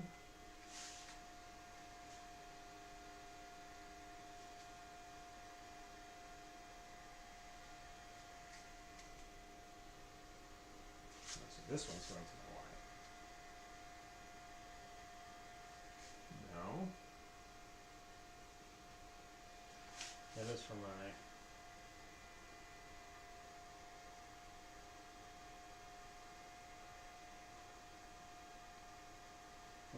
X, Y, Z, TV,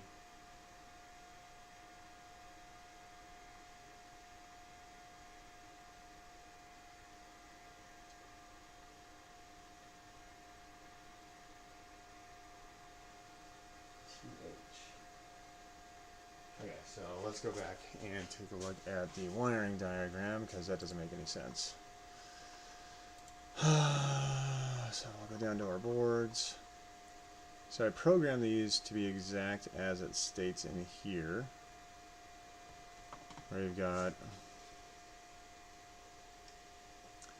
our X end stop is going to be 1, 2, 3 single cable. So our X end stop is single cable.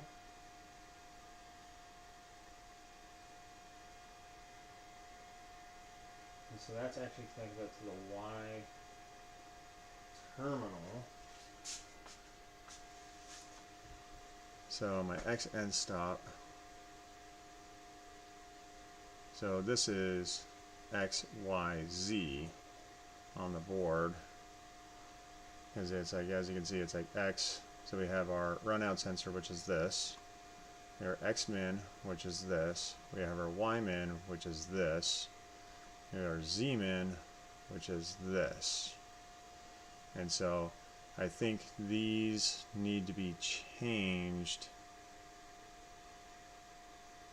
Maybe. Because over here, there's one that's connected to, so that's PA6. So our X end stop is connected to PA6. So if we go to our config,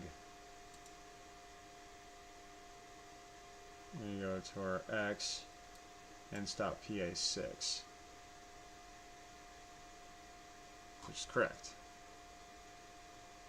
We have our Y, which is PA5. So we go to our Y, which is connected to PA5, and so that one's working correct. But PA6 is not working.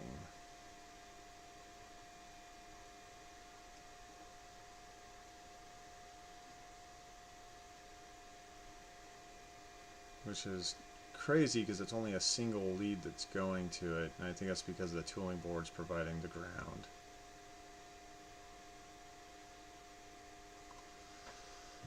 Okay, so where are you at that you are saying that you are open? So I wonder if I change these, so if you go, this is going to be PA5, and this will be PA6. Save and restart. I don't like plugging and unplugging things while things are in motion, so I'm going to shut the printer down and reconnect in a second after I move these two cables.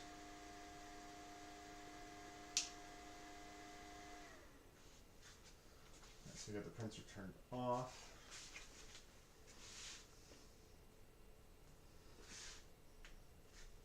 And something to drink. It is now midnight 27.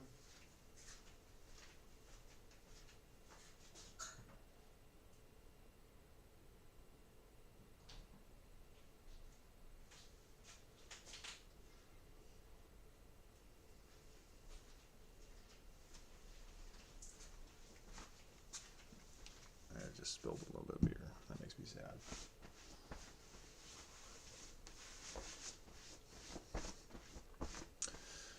Okay. I'm gonna rinse my fingers off. I'll be right back for just a minute. I'll just leave the video on. Whatever.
Okay, let's see. We're making some pretty good progress, though. We are making some pretty good progress. I'm quite happy with where we're at. Going from having no situational awareness with the programming of the actual configs to having it up and running almost to the point where we've got it almost functional. Still got to get the LEDs and everything programmed. I don't know how that works quite yet, but we're gonna figure it out and get the pinouts and everything set.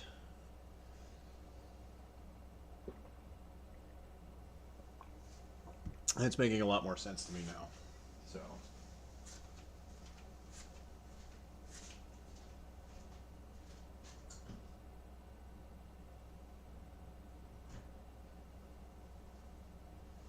Let that settle a little bit before I decide to move the cup.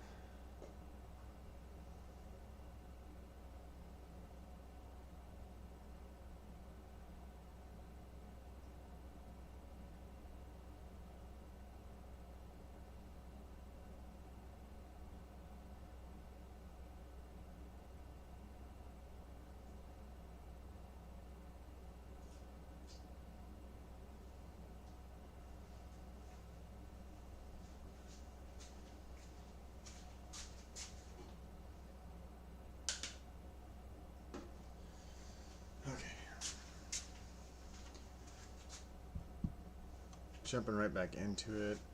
Okay, so we're going to flip-flop those two cables and see if this has any output. Oh,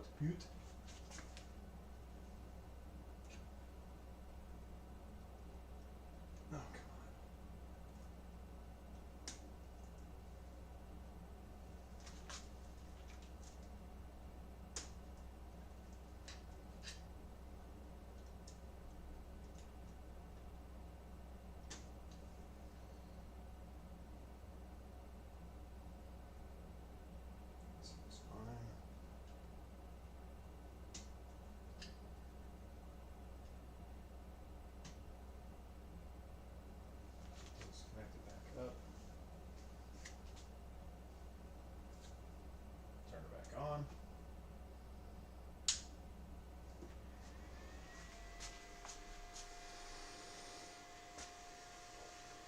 Give it a minute so it boots back up.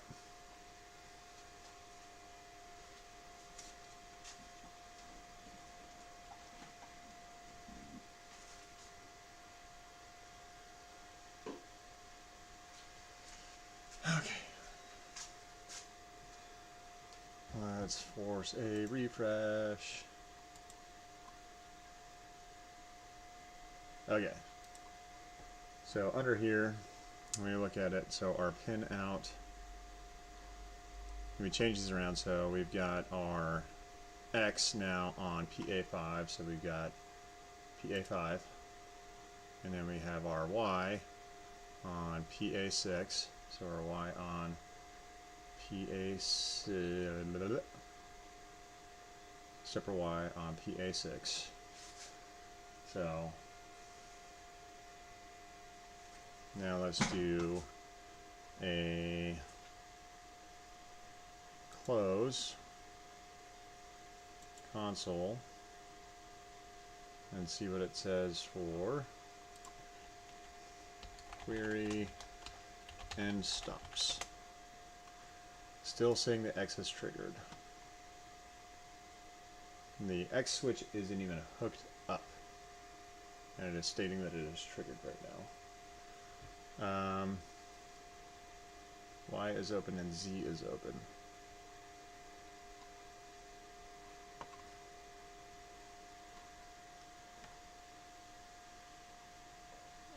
Let's see.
Let's see.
End stop is still actuating.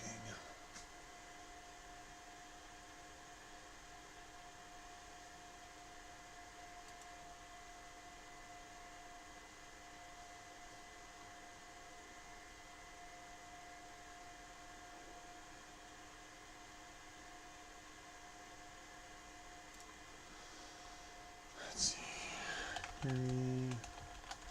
End stops. Alright, so we're evidently that cleared it, so I don't know why that cleared it, but disconnecting everything and reconnecting everything and then restarting seemed to have cleared it, and then changing. And so what I did there is I manually adjusted the two ports to PI5 and PA6, to the actual spot where they're on the board, because in the instructions here, it sets this one to the X and this one to the Y, and so the X is now set to PA5, the Y is now set to PA6, and so if we go into our config, printer CFG, X stepper PA5, which correlates here, and Y stepper PA6 correlates here, and so we're going to test that real quick. We're going to close and go here, and we should be able to home the Y.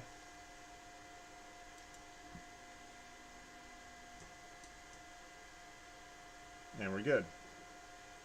So that's functional. Now if we try to home the X, we're going to see direction of movement, because this will be interesting. So let's go back and we'll follow along with the diagram here. So we flip-flop those two, we actually change the physical connectors on the board, and then we reprogram in the config. So now we're going back to our initial startup dock.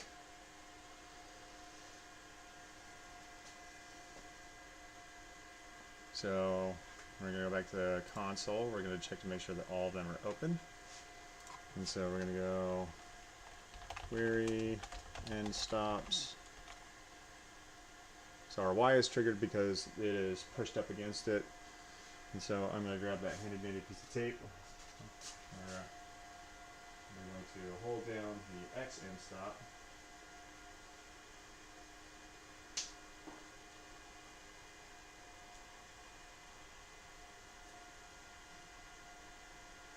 Hold strong, little tape. Hold strong.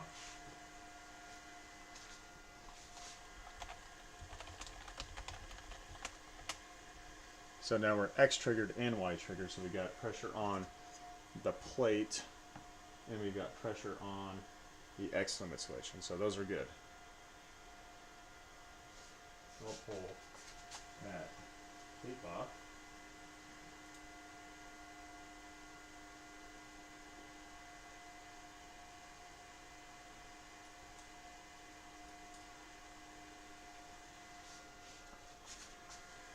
All right.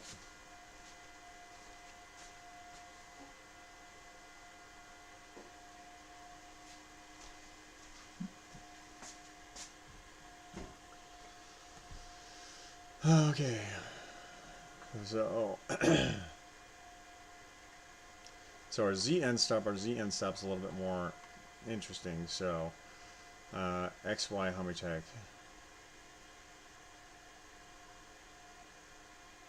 Because we're using the proximity sensor for the Z. Quickly stop the printer in case something goes wrong. E tool head goes in the wrong direction. Refuse to do this. Use the E stop button on display if installed. And so we're going to go home, and we're going to home the XY. And so this will be interesting because I don't know which direction it's going to go yet.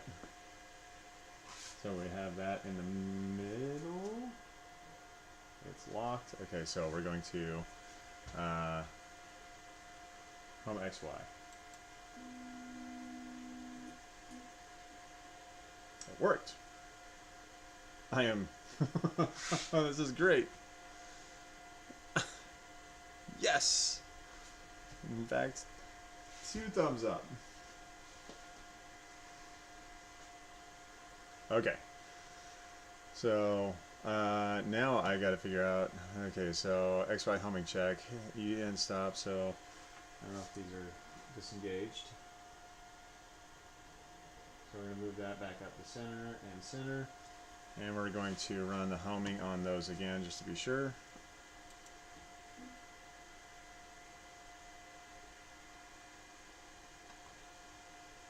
Okay, so let's see. Configuration, so console. We're going to go to query and stops. X is triggered again.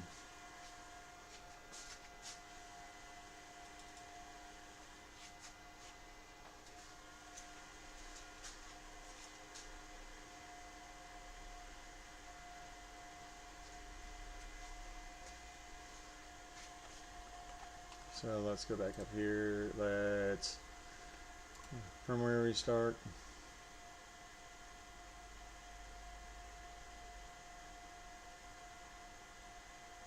Clipper restart.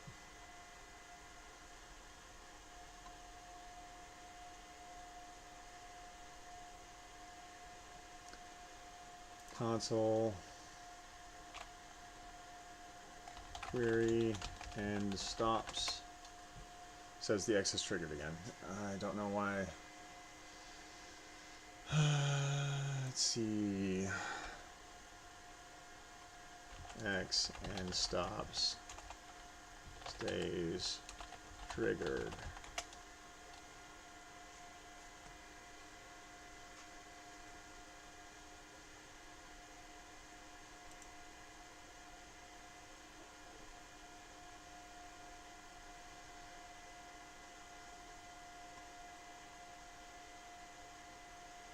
And end stop X still triggered after retract.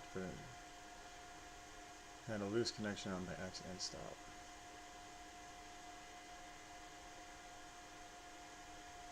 And so the loose connection, I don't know where that's going to be.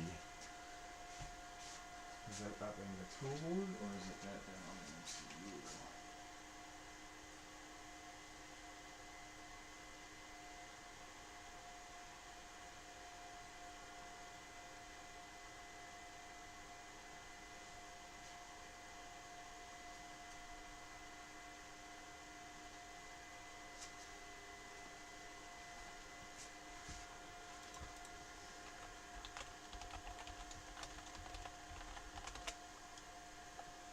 Okay, so we're open, so let's try it again.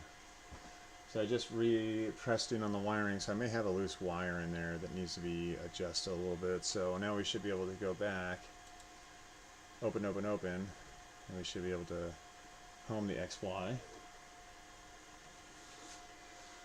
So here we go, we're going to home XY.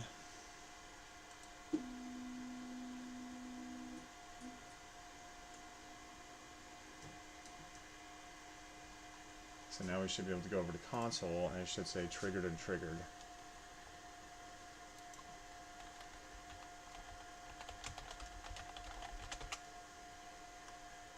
Triggered and triggered. Now if I move this off of the trigger, it's locked into position, it's locked into position. Okay.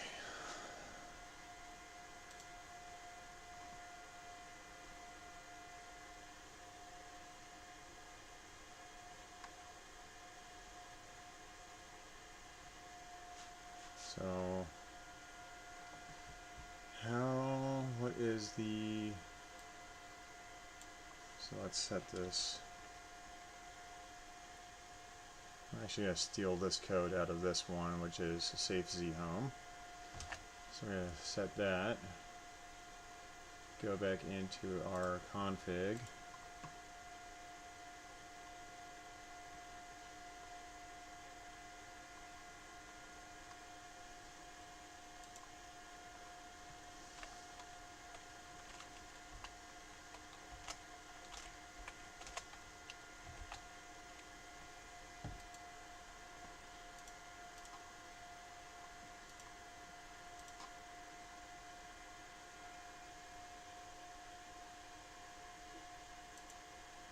Save and restart.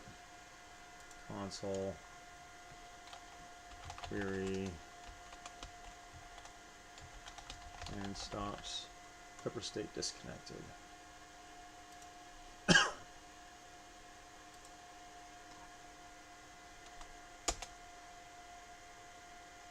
So X open Y triggered.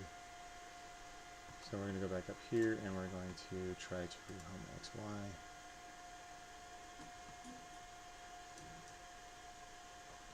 Okay, that's all fine and dandy. Let's go back down to our configuration. And we're running 220, so if we go XY position, we'll say this is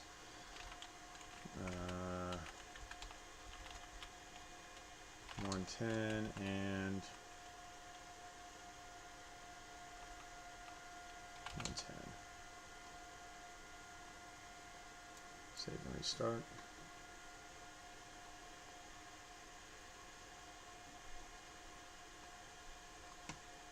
Here. Rehome.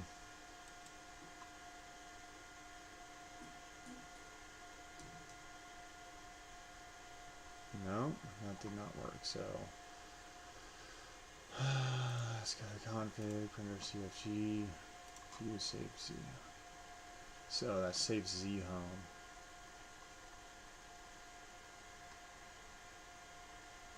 All right.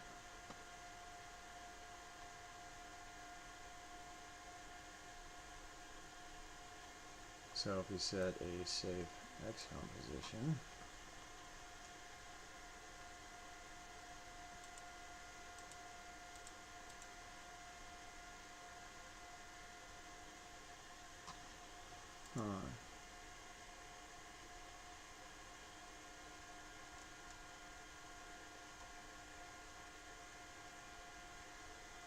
let's see, let's go back to our XY home check.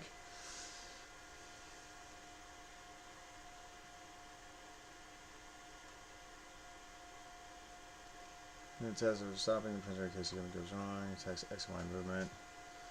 X and Y.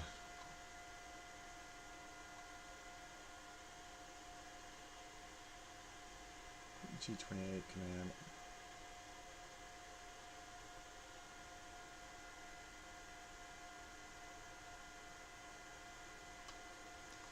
Okay, so we go to the console, close. So we go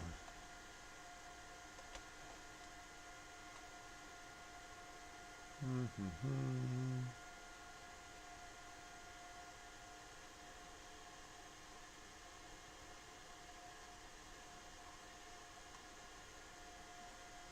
me try this.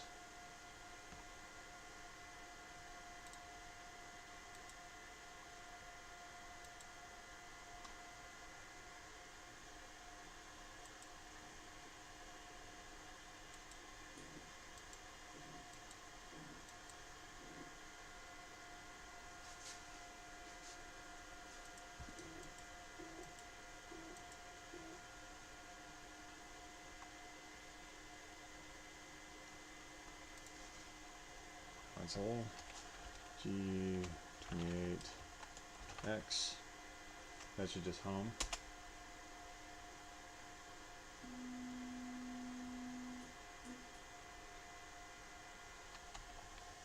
G28 Y.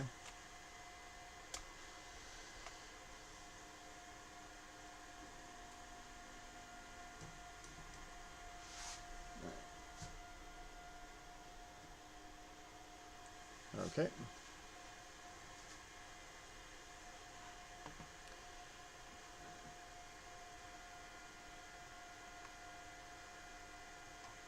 Okay, so now we need to go to Z, stepper Z, stepper X.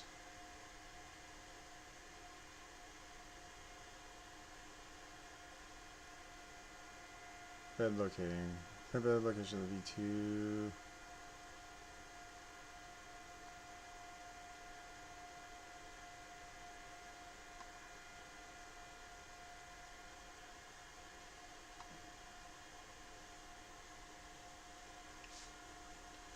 Okay, with the tool head in the center of the bed, so we're going to go to the center of the bed.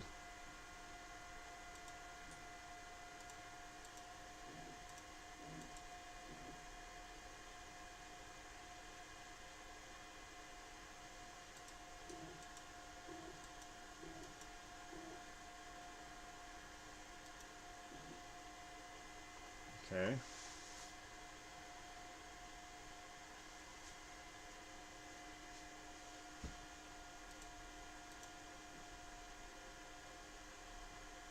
I don't know if that's center or not, whatever.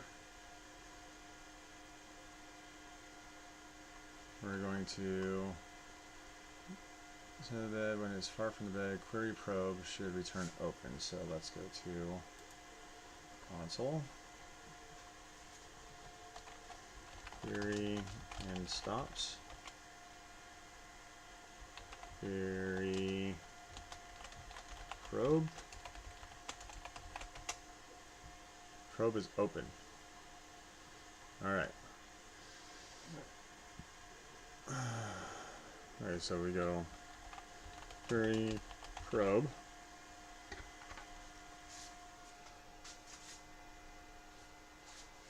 So we put a middle object next to the probe and hit enter. Triggered. Beautiful. Okay, open with the middle object of the probe, trigger this, and the signal averted, add a yada yada yada. CP1.24, slowly reduce your Z height and run a query probe each time.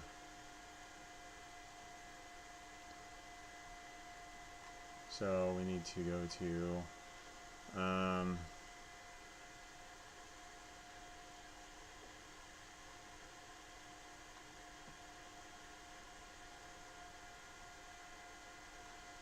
so let's go to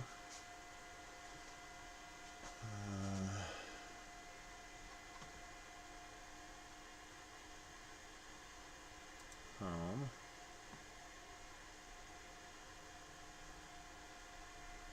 Home Z. Oh, this is scary.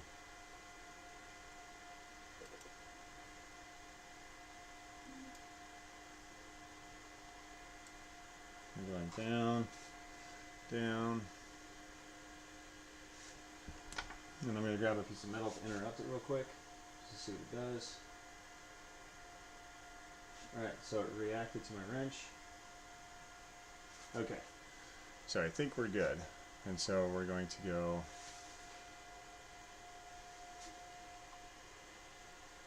we're gonna wing it here. Home Z. So go up.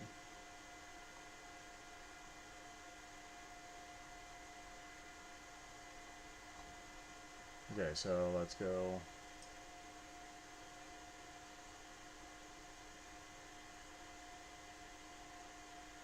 on XY.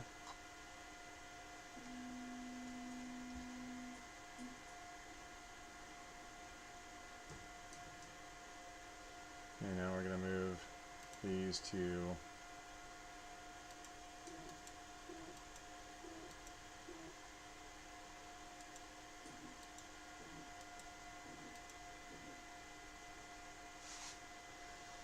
okay.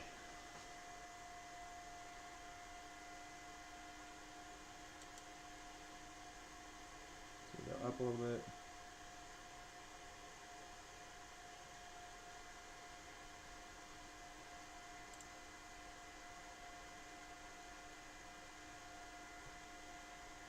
All right, look at that.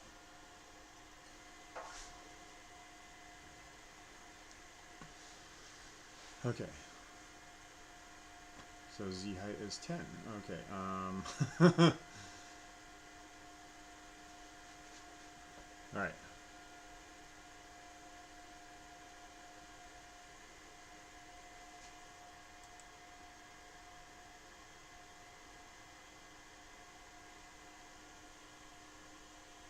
So I'm curious, make sure that we're not hitting the bed. I don't think that we are.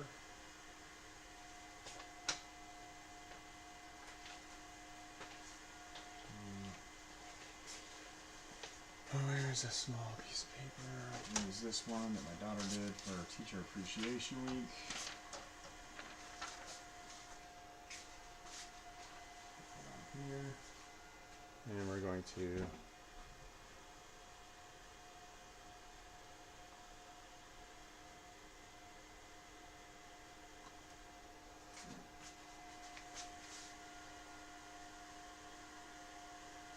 see if we dimple that.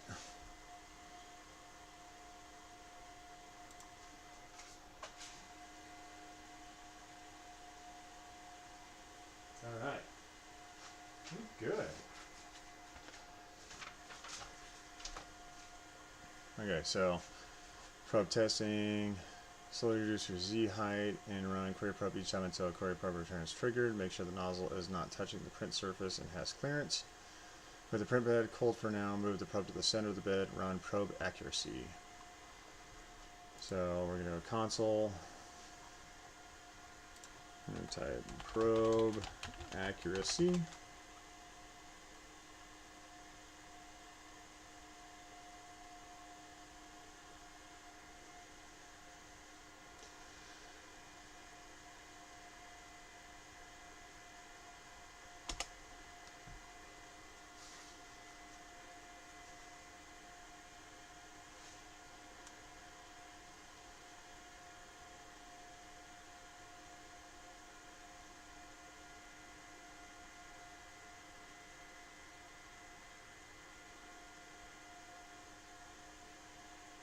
So probe results, maximum 0.05, minimum 0.025, range 0.025, average 0.04125, median 0.0375, standard deviation 0.008. So I mean that's pretty darn accurate. If I call myself standard deviation 0.008. Okay. PID is important for the printer for a given hardware configuration to ensure that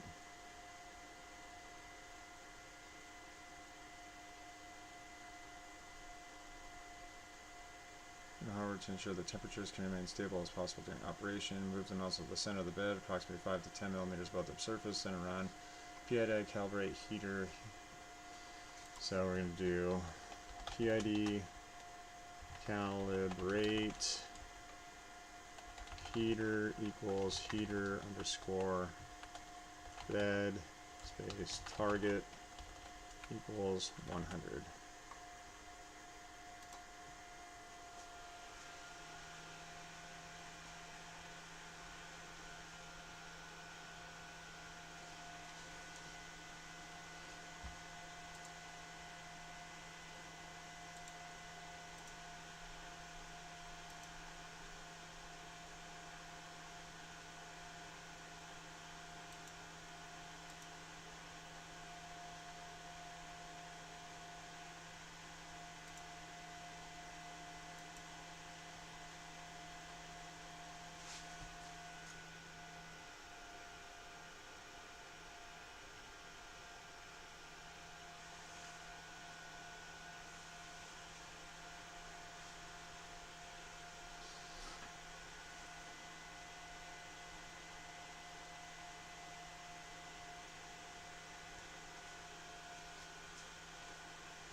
So I had my hot end cooling fan turn on as soon as I started warming that up, and I think I got to change that so that it comes on when the actual hot end starts warming up and not the bed.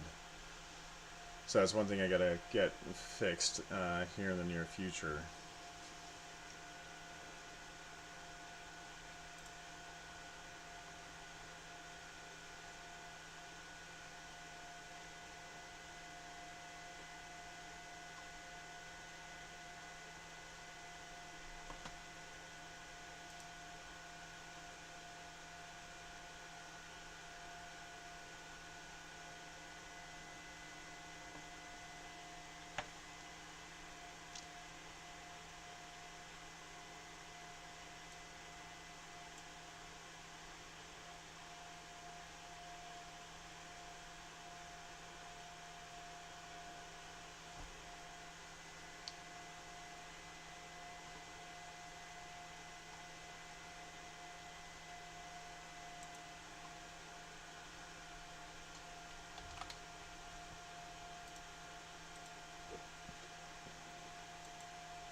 All right.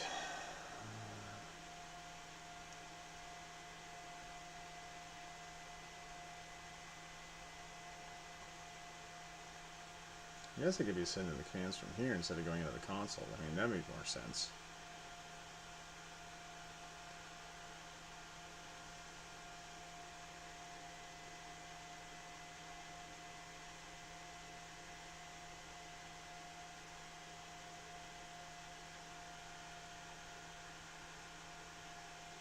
don't like that fan is running now.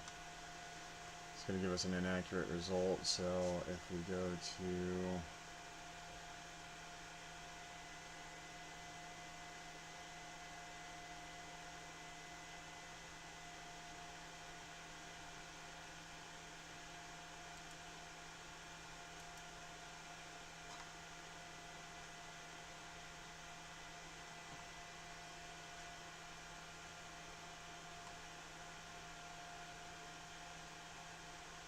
This is exciting. I mean,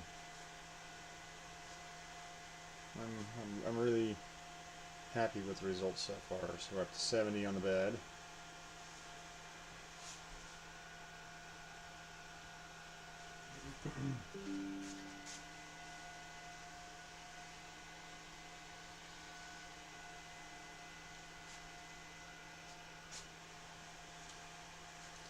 $72.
Up to 80.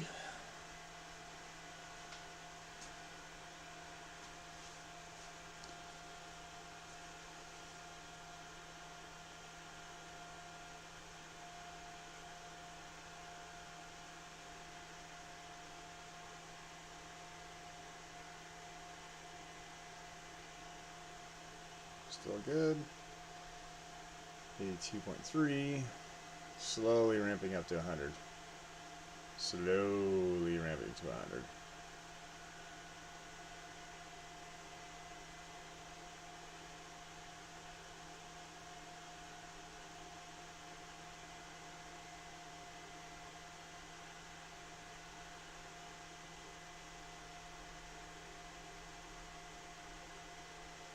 Alright, it was my mistake on this because it's like I should have raised the gantry up a little bit before getting into this cowl. Because as we can see right here, it's just like because it's so close to the bed, I'm getting that heat creep. A little bit of that heat creep.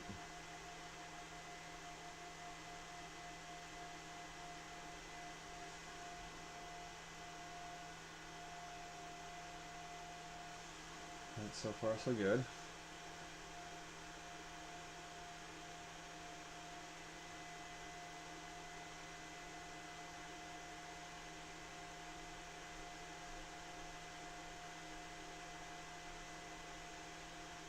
I think it's drawing some power.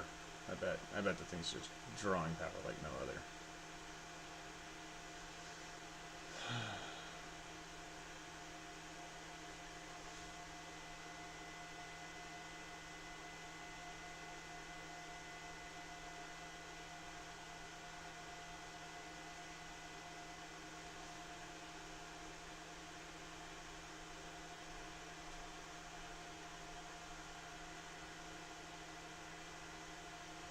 Console.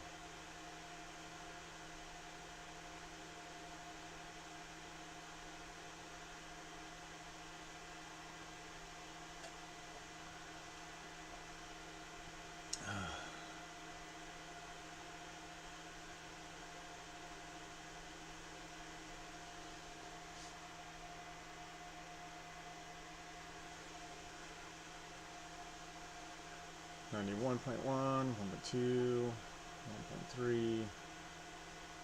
Come out.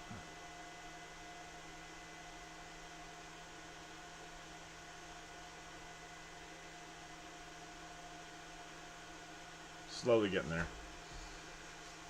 This is exciting though. I'm really, really happy about this. Actually, airflow is actually going across here.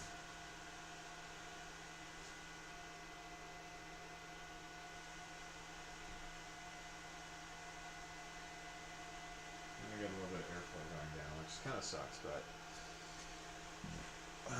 it's probably affecting a little bit of the ramp.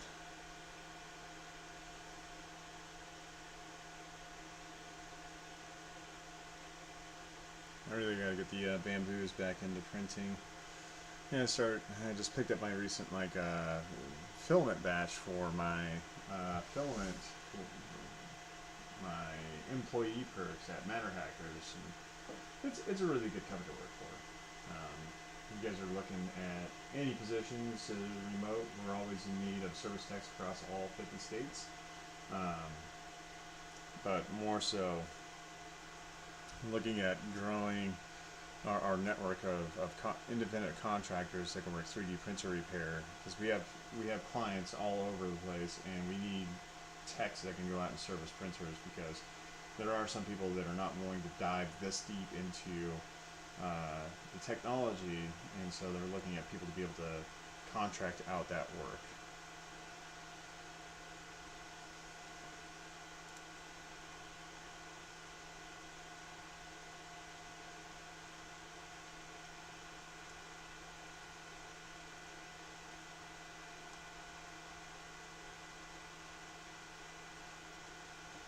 Alright, target 100, where are we at, 96.8,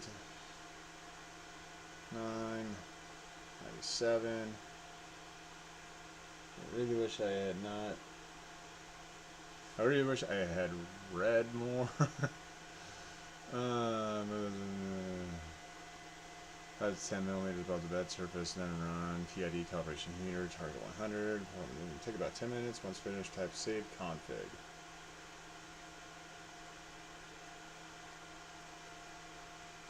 Almost up to a hundo.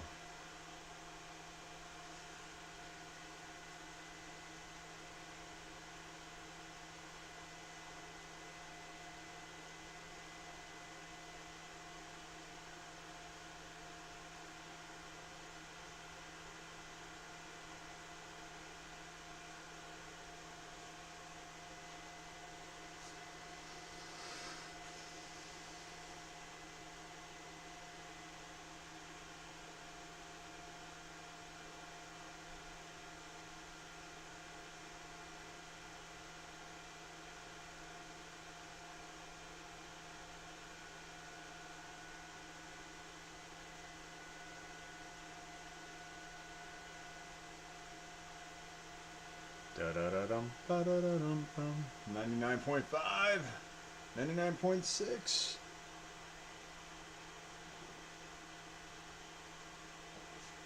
Almost there. 99.8, 99.9, 100.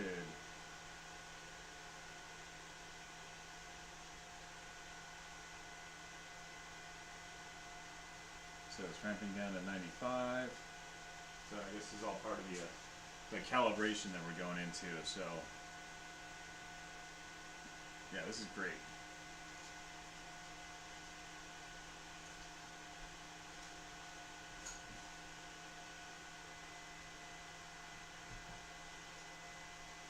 I'm gonna drop some of these pictures into the Discord.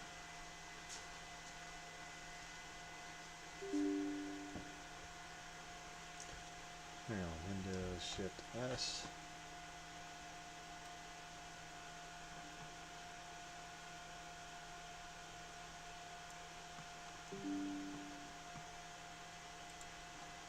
Hop over to the Discord.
So give a shout out to those two guys that really helped kind of assist me in the process. And so we're doing some ramping. Up, ramp down, ramp up, ramp down.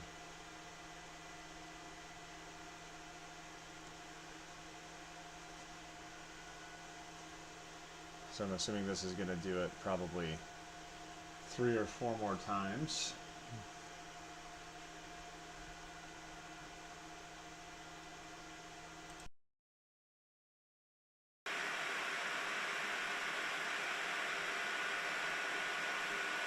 Yeah, I mean, this has been really rewarding so far with, going through and tearing down a complete printer, rebuilding a new printer out of it, and then getting a better understanding for G-code, setting configuration files, and building something kind of new out of something that wasn't anything.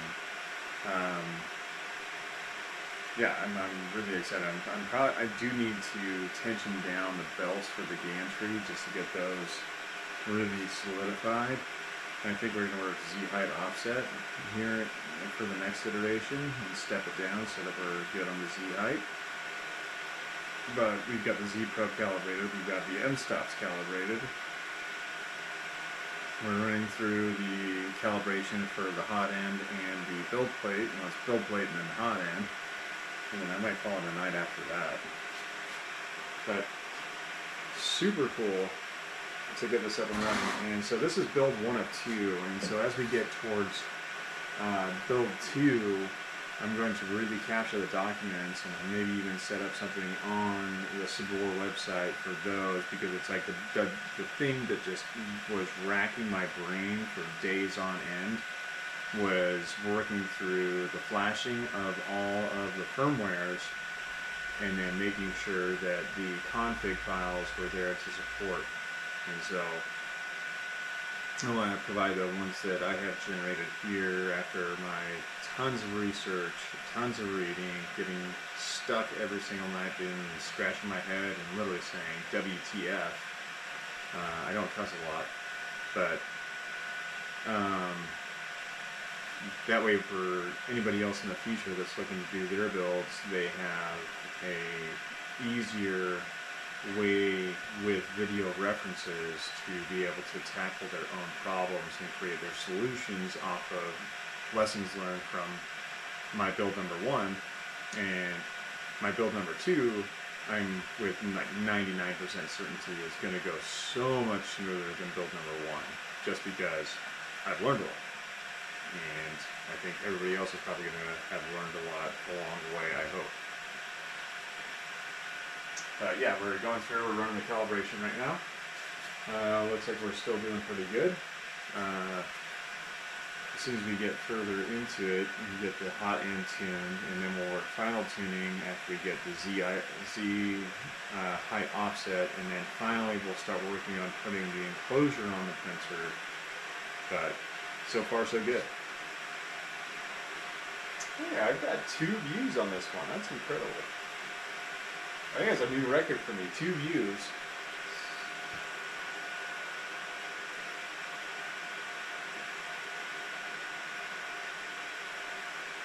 I gotta figure out how to get chats up, and I need to go back through and actually take time to put links and everything for all the references I've been able to pull up. And so we've got, so far,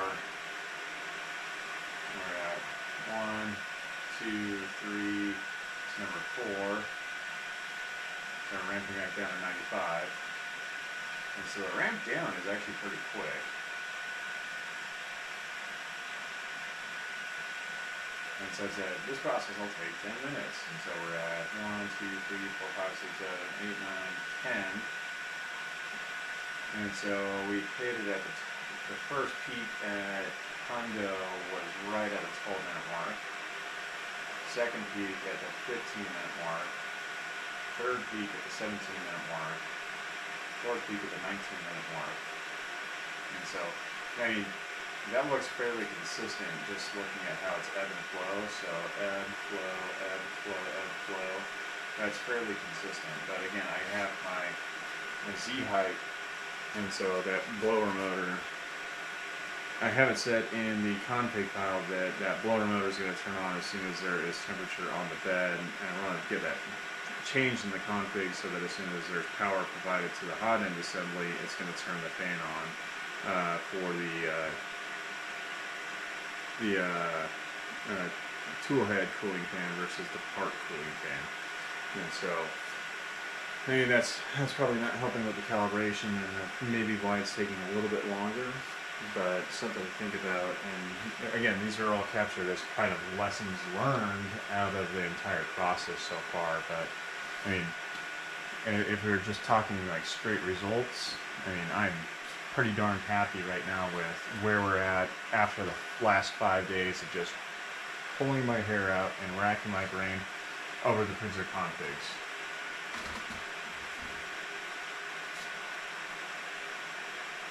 So we got first peak, second peak, third peak, fourth peak, going up to the fifth peak now. So hopefully it'll stop after the fifth peak.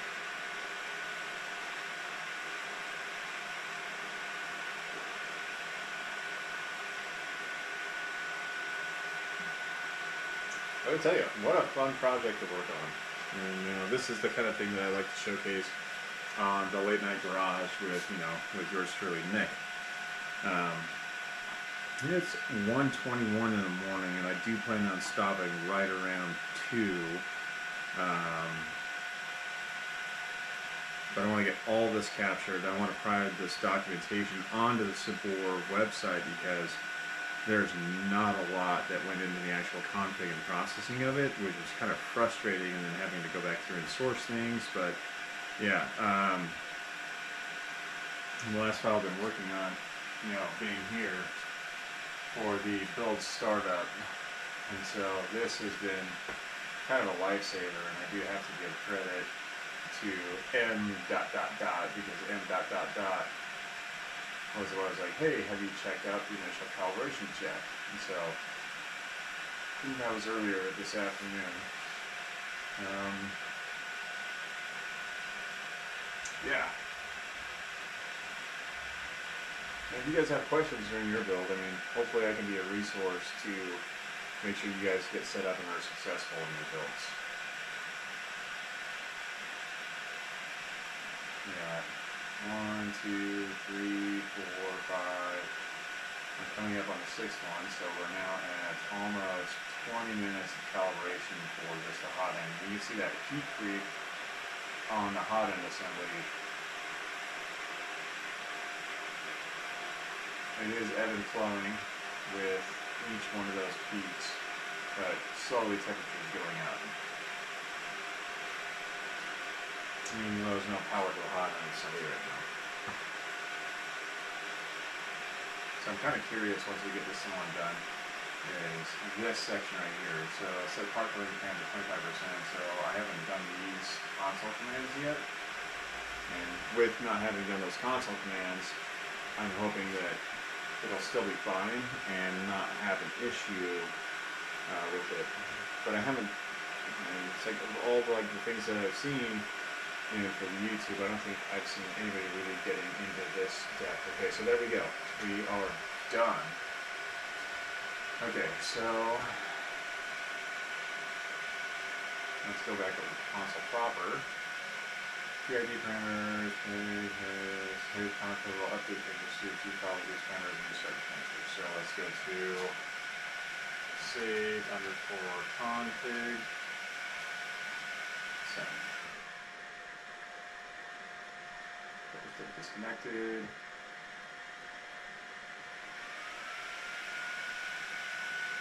Alright, so I'll just thing ramp down and temperature all the way before we get into it, because I want to move that up, at least the gantry up. So with a good view as it stands right now, I'm going to go ahead and comb. I didn't even notice. This is terrible of me. I didn't even notice that this had already gone through and reset itself back up to this height. I wasn't even paying attention, so I have no idea when it did it, but okay. That's That's pretty cool. I'm gonna have to go back and look at the video as I sit here and ramble when that actually occurred. In the meantime, let's go ahead and pull out the ukulele tuner, and we're going to tune a ukulele because I haven't tuned this one. This one's been sitting. So these are the 3D printed ukuleles, and so these ukuleles are virtually 100% 3D printed. So I'm going to shrink this thing down real quick. Show more of the garage. Alright. So I'm going to go to my pocket ukulele tuner. And so I plan on donating a ton of these once I get my 2 Voron switch wires up and running and I actually have production folk for printing these. And donating these things to schools. Because there's music programs that are out there that could actually use musical instruments.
Alright, now that we got this one tuned,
yeah, they're really, really cool. The entire thing is kind of 3D printed, and it's kind of like a showcase. I need to actually print a couple, take them into the office. That way we can use them as, you know, marketing material. Plan on taking a couple to Rapid TCT, maybe even give one away as part of a raffle. I don't know yet.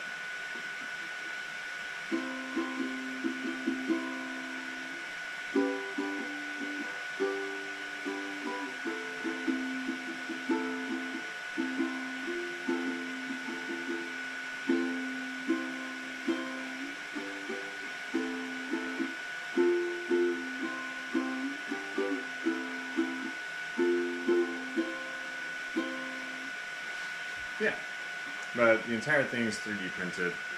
I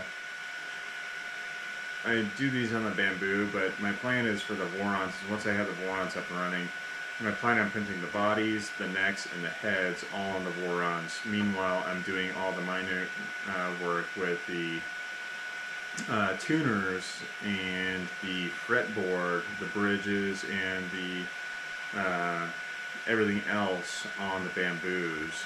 Because I've got 2 bamboos, and I'm going to have 2 of the Voron switch wires, and so hopefully we'll have this into kind of a production with 4 of my 6 printers cranking away on these things 24/7, and I hope to turn out some production. And kind of with that production, I'm looking at making sure that, you know, it's economically feasible, and then I've done the cost analysis, and the cost analysis comes down to be about every $100 donation, I'd be able to produce about 13 ukuleles, 13 to 15. Even less than that if I use my filament, and if I have some of my coworkers who have their monthly filament allotment donated to us and say, okay, so now we have ramped down underneath temperature, so we have that cooling fan turn off. So we're going to get right back into the build, because the fan is set to turn on and off at 60 degrees. And so as soon as it hit that 60-degree threshold, that fan turned off. So I have to get that adjusted. Looks like my other video froze.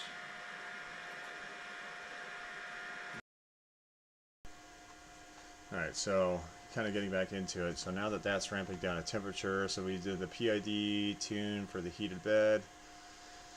So now we're going to do a PID tune for the hot end assembly. So we're going to set part of the cooling fan to 25%. So we should be able to go to our console, and under console, we should be able to go to M106 underscore, or actually it should be M106 space S64.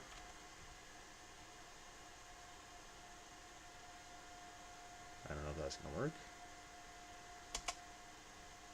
Nope, that didn't work. I guess I could just ramp the bed temperature to 60 degrees. Hi, baby. What's the matter?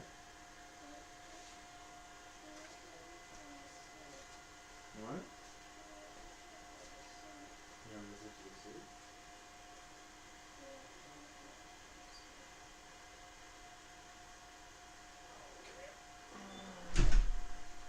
What do you mean you can't sleep?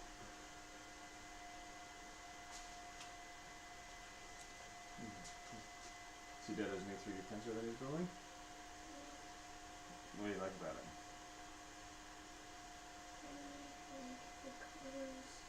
You like the colors? Is it more than just black? more than black and silver? I'm gonna come over here, and then see you're on the camera right there. So if you look at that camera right there, you can wave at that camera. Yep. Okay, you ready to go get tucked back into bed? Yeah. Okay. Dada's gonna be upstairs in a little bit. Dada's got a few more minutes. Dada's gonna work on some stuff, okay? We'll be right back in a few minutes. Yep, I'll be back in just a few minutes. So we're going to set the heated bed target of 61 so I can get that fan turned on. There's the fan. Alright, we'll be right back.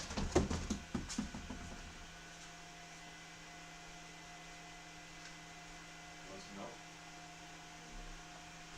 Yeah?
Alright.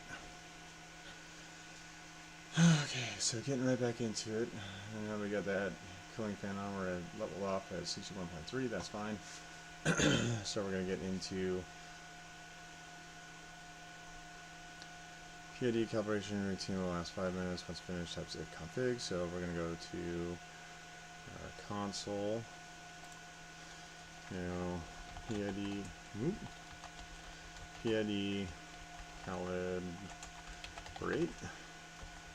Heater equals extruder target equals 245. So PID calibrate heater equals extruder target 245.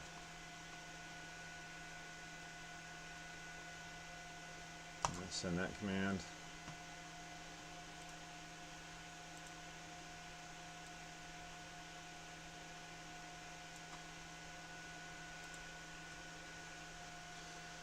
Alright. What do you mean?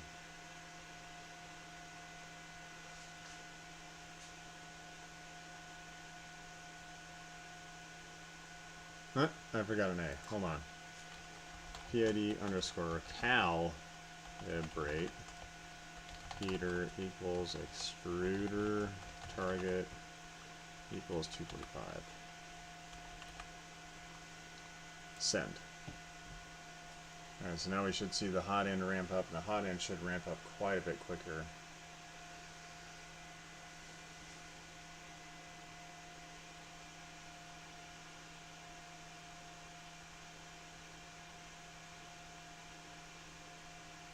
Hopefully I don't get any smoking. That's where I had some problems last time. But that was basically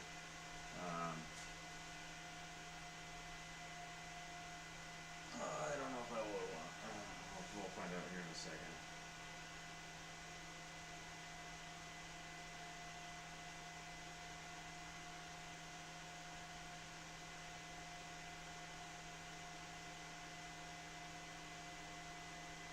$183, $185, $187, $190. I think it's ramping fast.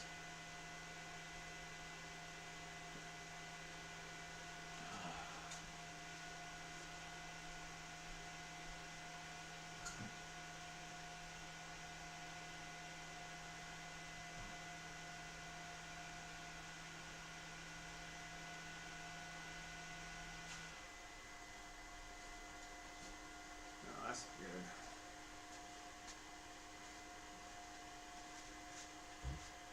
What happened? MCU shutdown, 80 scatter range. Your temperature series configure maintain max temp. So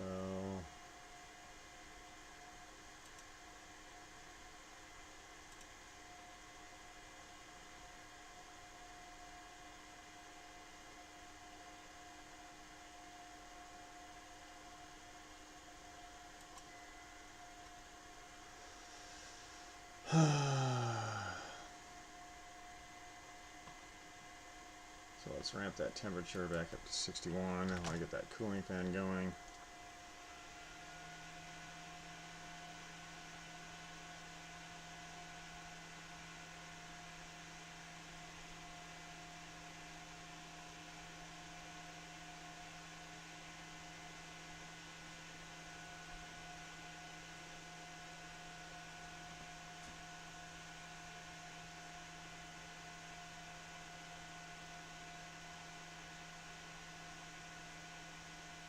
I can tell you it smells hot.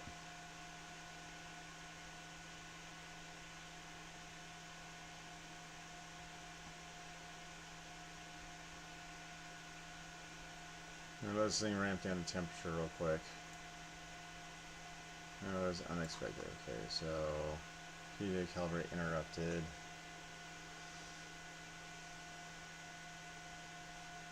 So if we go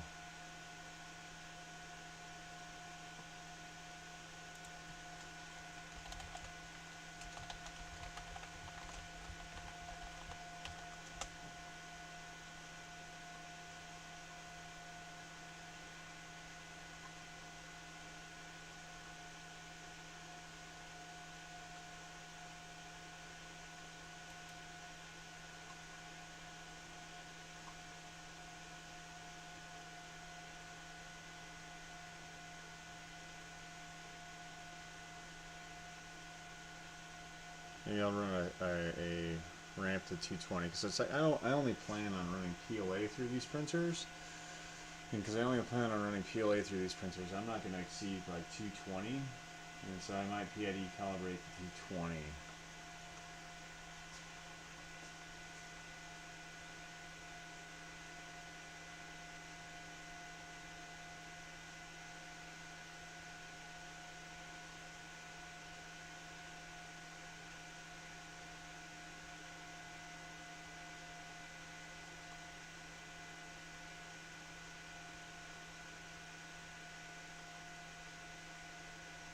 And so this kind of correlates directly with this, where it ramped up and then it dropped. So it hit 245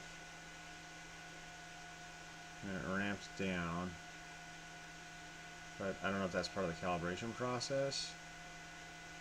So we're going to rerun it, except I'm going to probably run the target at 220.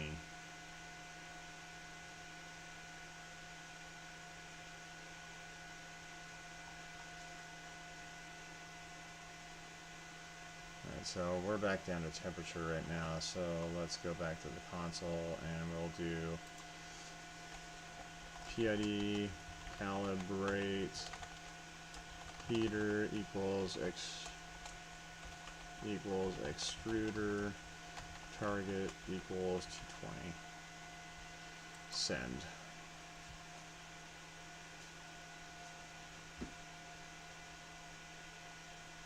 Alright, so we're ramping. Ramp, ramp, ramp, ramp, ramp.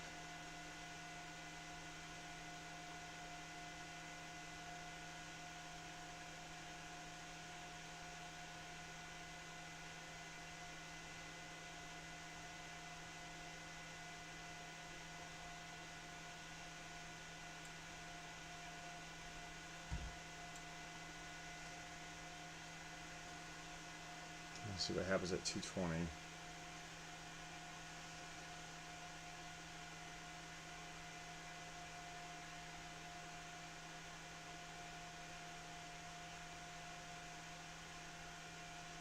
Maybe this is because I don't have the actual thermistor set in here. And to be honest, I don't even remember what the thermistor was in here.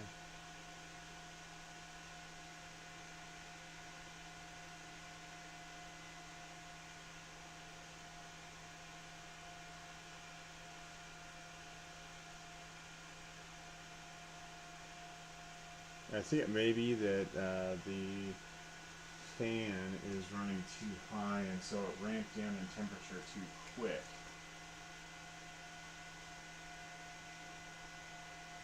Because that blower isn't set to like 25% speed. That blower is cranking at 100% right now.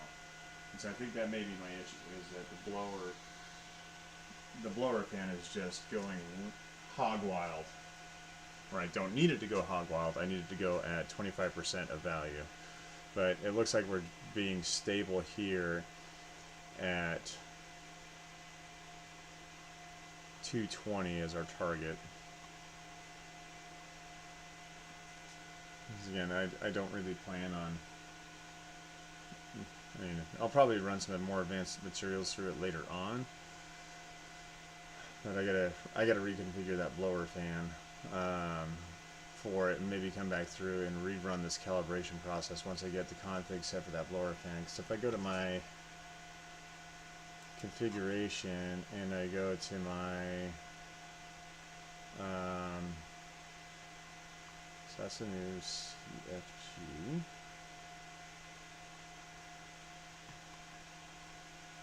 So I go here to printer config, extruder, heater bed, probe. So in this one, so we're going to close this one. Where's it in my expander?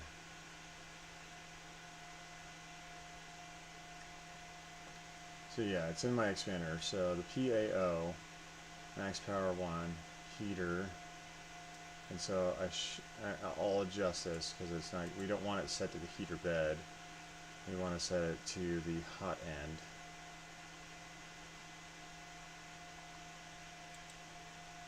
I think. I mean, I don't know. Oh gosh. Okay, so heater temperature, PID, calibrate heater ratio, target 220. That one ramped fine. So we're going to type save underscore config. So let's go back over here to close that out. For the last about 5 ones, we're going to type save config. Send. Okay. I think it's just that my blower fan was just literally just cranking away. And so the blower fan for the bed should turn off. And so if I go, let's check that real quick. I might need to adjust that config. That's fine. Neither here nor there. So we're going to restart the, so save the config. So the stick is connected. So we're going to go back up here. We're going to restart Clipper. We're going to start the firmware. Alright, we're at 149. Bed leveling. Depending on the printer type and capability, you have the following commands are used. VO, bed screw adjust, V1.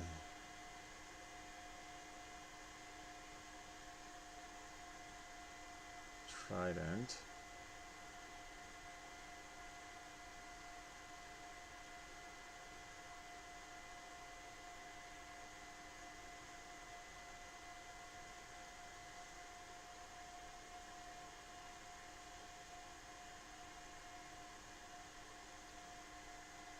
Oof.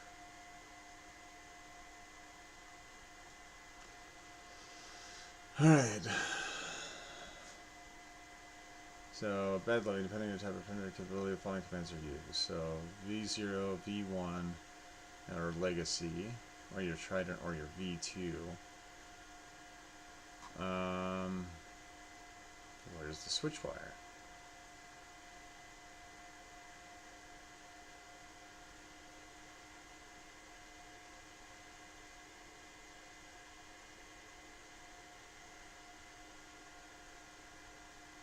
Okay, so there it is. Probe calibrate for switch wire.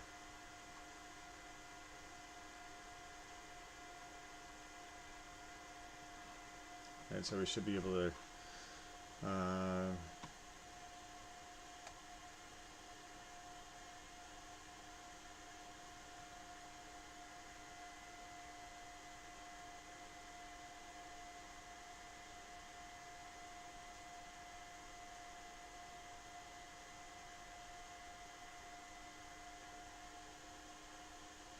push on the bed set macro.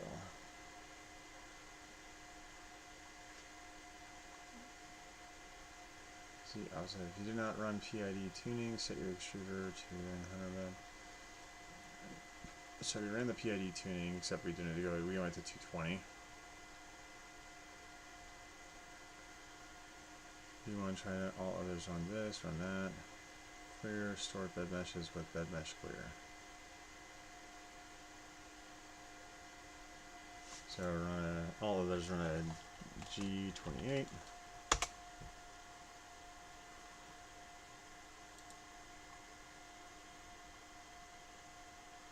Restart firmware.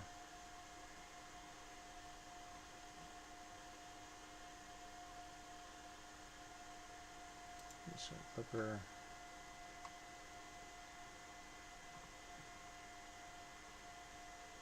Reconnect. G28.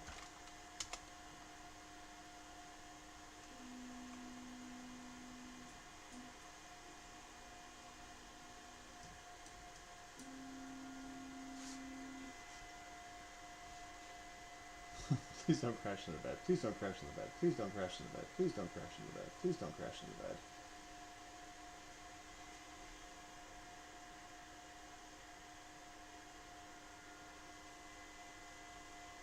Nice. Okay, so run G28. Move the models to the center of the bed if not already. Clear any stored bed meshes with bed mesh clear. So bed mesh clear. Send.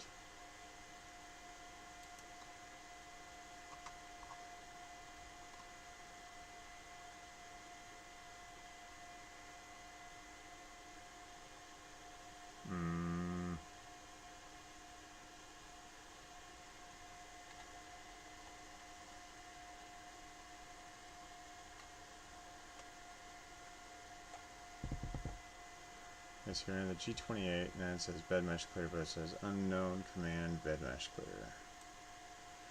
Let's Google that real quick.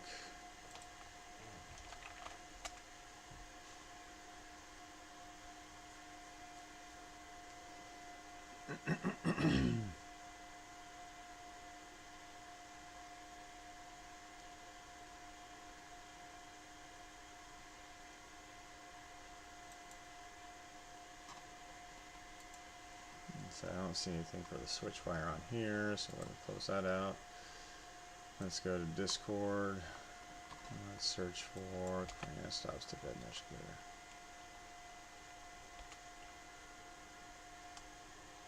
No results.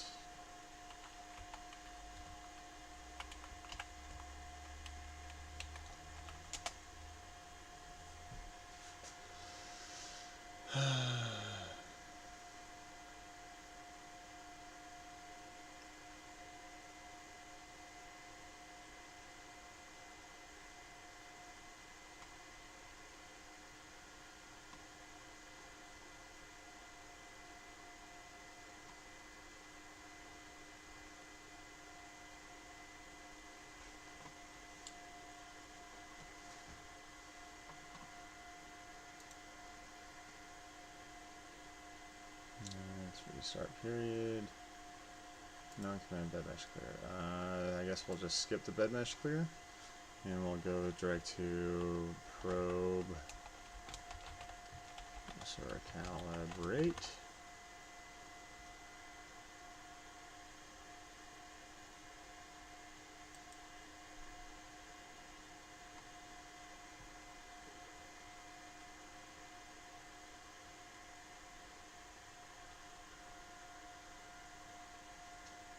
Okay, so manual probe. Oh yeah, I need a sticky note or a piece of paper. Use that same piece of paper we had the other day.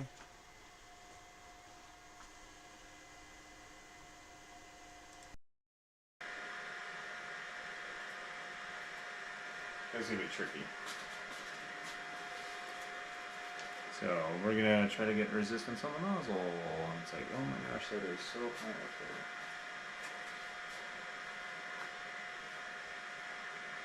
Slowly move the nozzle over to Z step 1, so the nozzle relatively close to the bed, so there you go. Yeah, so before I do this, I really need to tension up the XY. So it's tension XY. Yeah, take that pressure off real quick.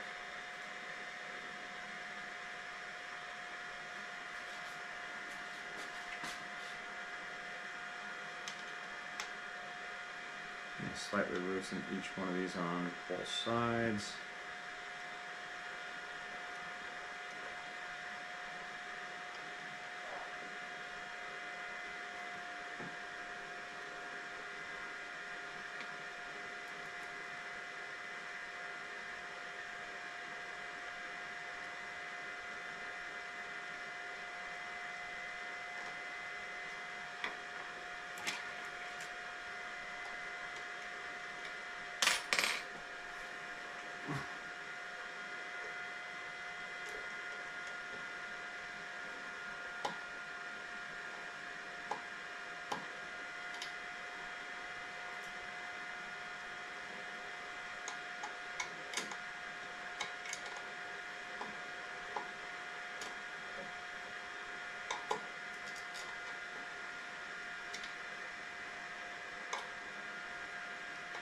I should have done this a long time ago.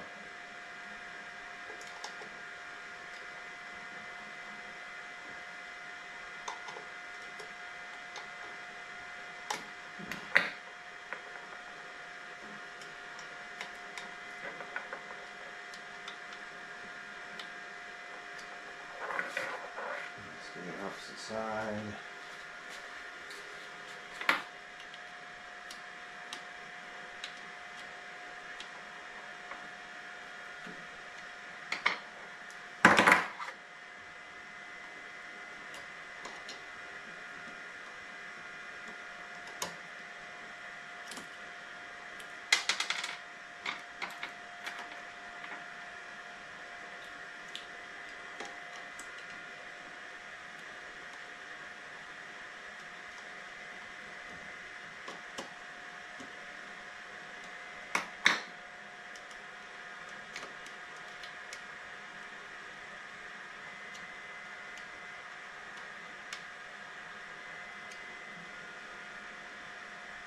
Alright, now we got some really good tension on those.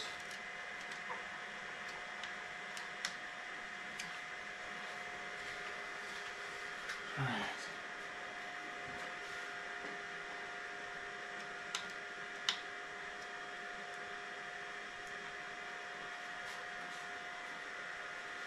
Alright.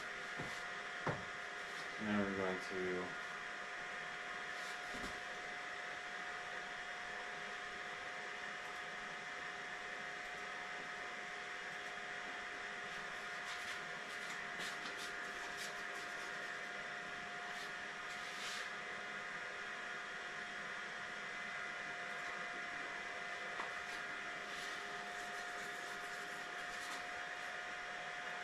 that's pretty darn close. Now we're going to set it down by 0.1.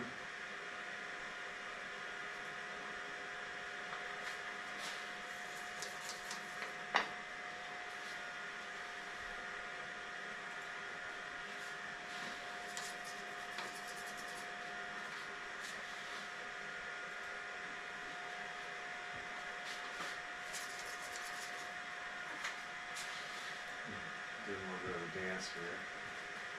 0.625. Alright, so we got ever so slightly resistance on that paper right there at 0.625.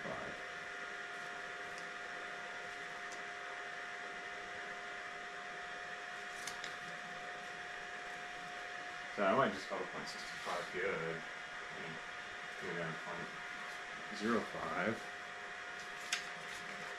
So that's too much resistance. So we're going to go up 0.025.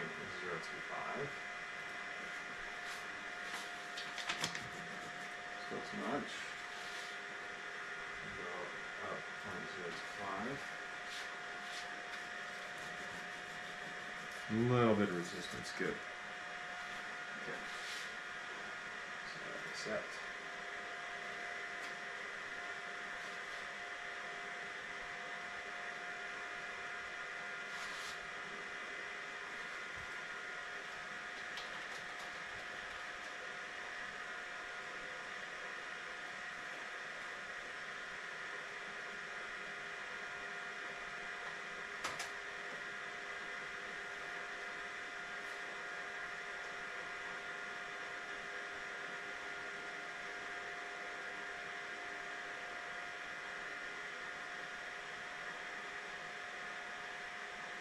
Position and stop in section.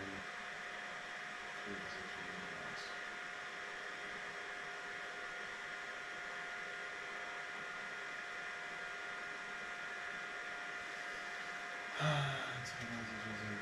and step down a line to now stop people go down. You're going to follow that. Maybe not about that.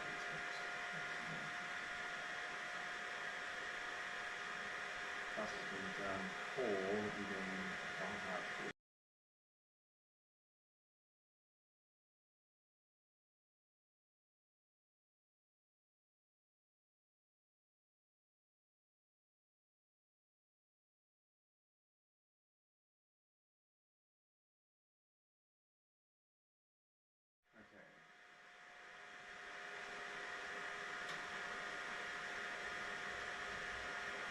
possibly been cold. If an out of bounds or see and stop calibrate accept.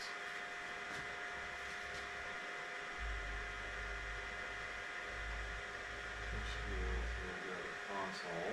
Go to see and stop calibrate.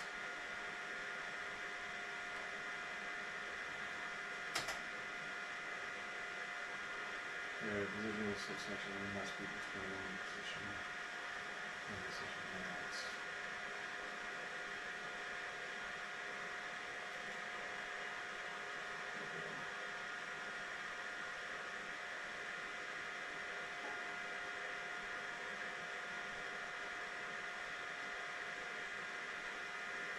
Let's see.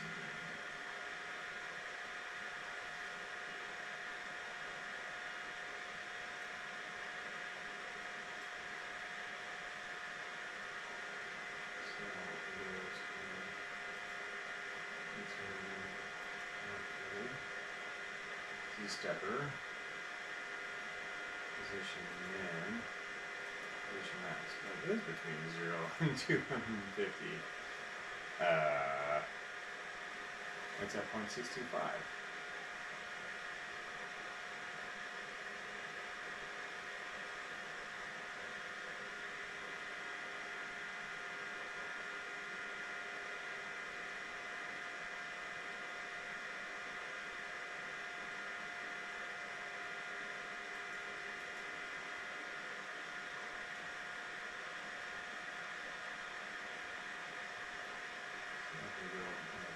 Close this under our console. 0.65. Hub offset is -6. Gotcha. Okay, so this is what it's saying, is our probe offset is -6.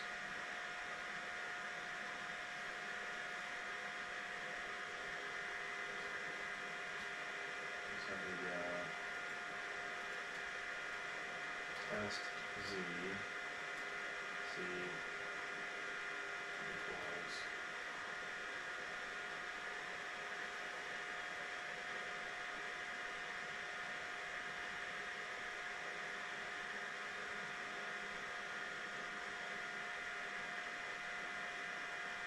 so I may need to adjust the proximity sensor to this calibrated height.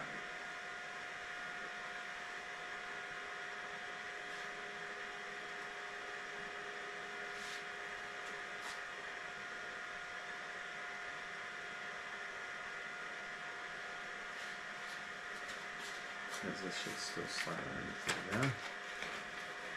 There's a little bit of resistance, yes. Okay. Oh, it is 2:06 in the morning, ladies and gentlemen.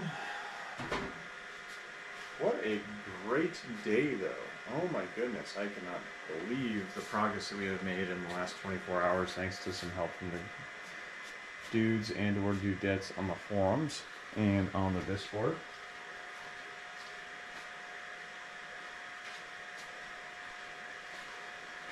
So absolute shout out to those on the Discord, because we're getting closer.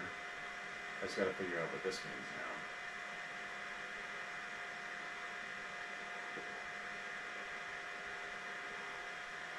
So my position end stop is -6, and so does that mean I have to, well,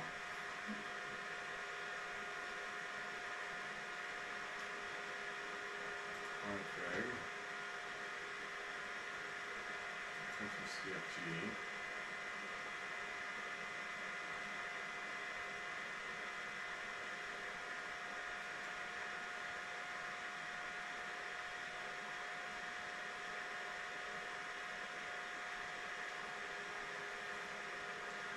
Let's do this.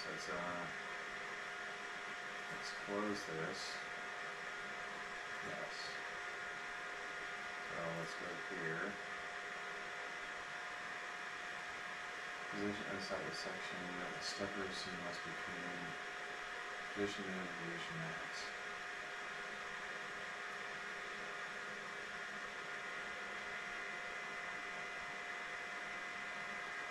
So what if I go to a config, go to printer CFG, and I set the position min to -6. Save my stuff.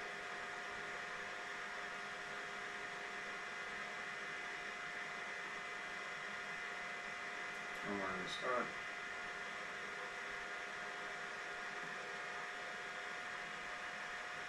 Here.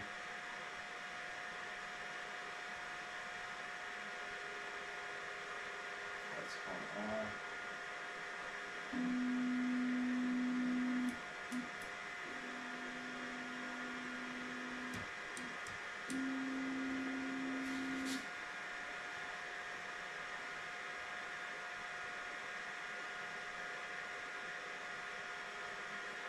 Okay. That seems to have done it. Okay. So now, alright. Okay, so baby stepping, timeout Z height, saving the results in Trident, 2. I don't know if it changes or once the music picture starts. Once you find an adjustment you're happy with, make it permanent by applying it to the probes Z offset in your config file.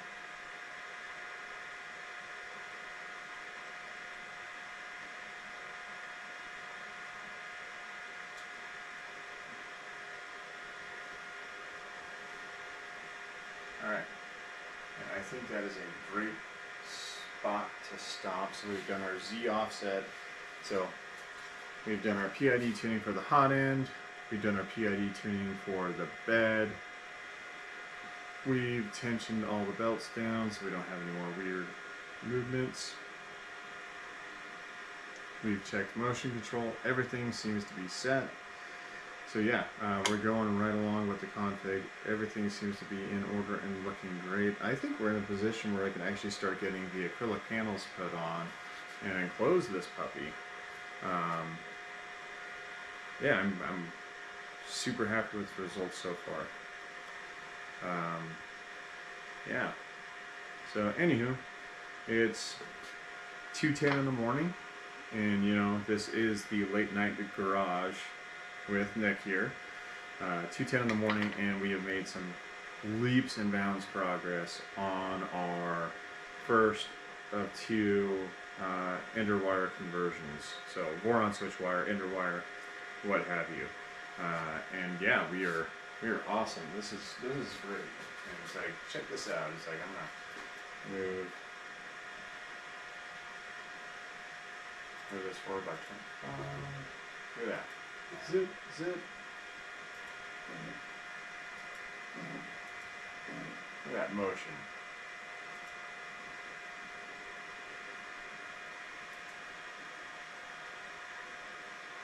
Look at that.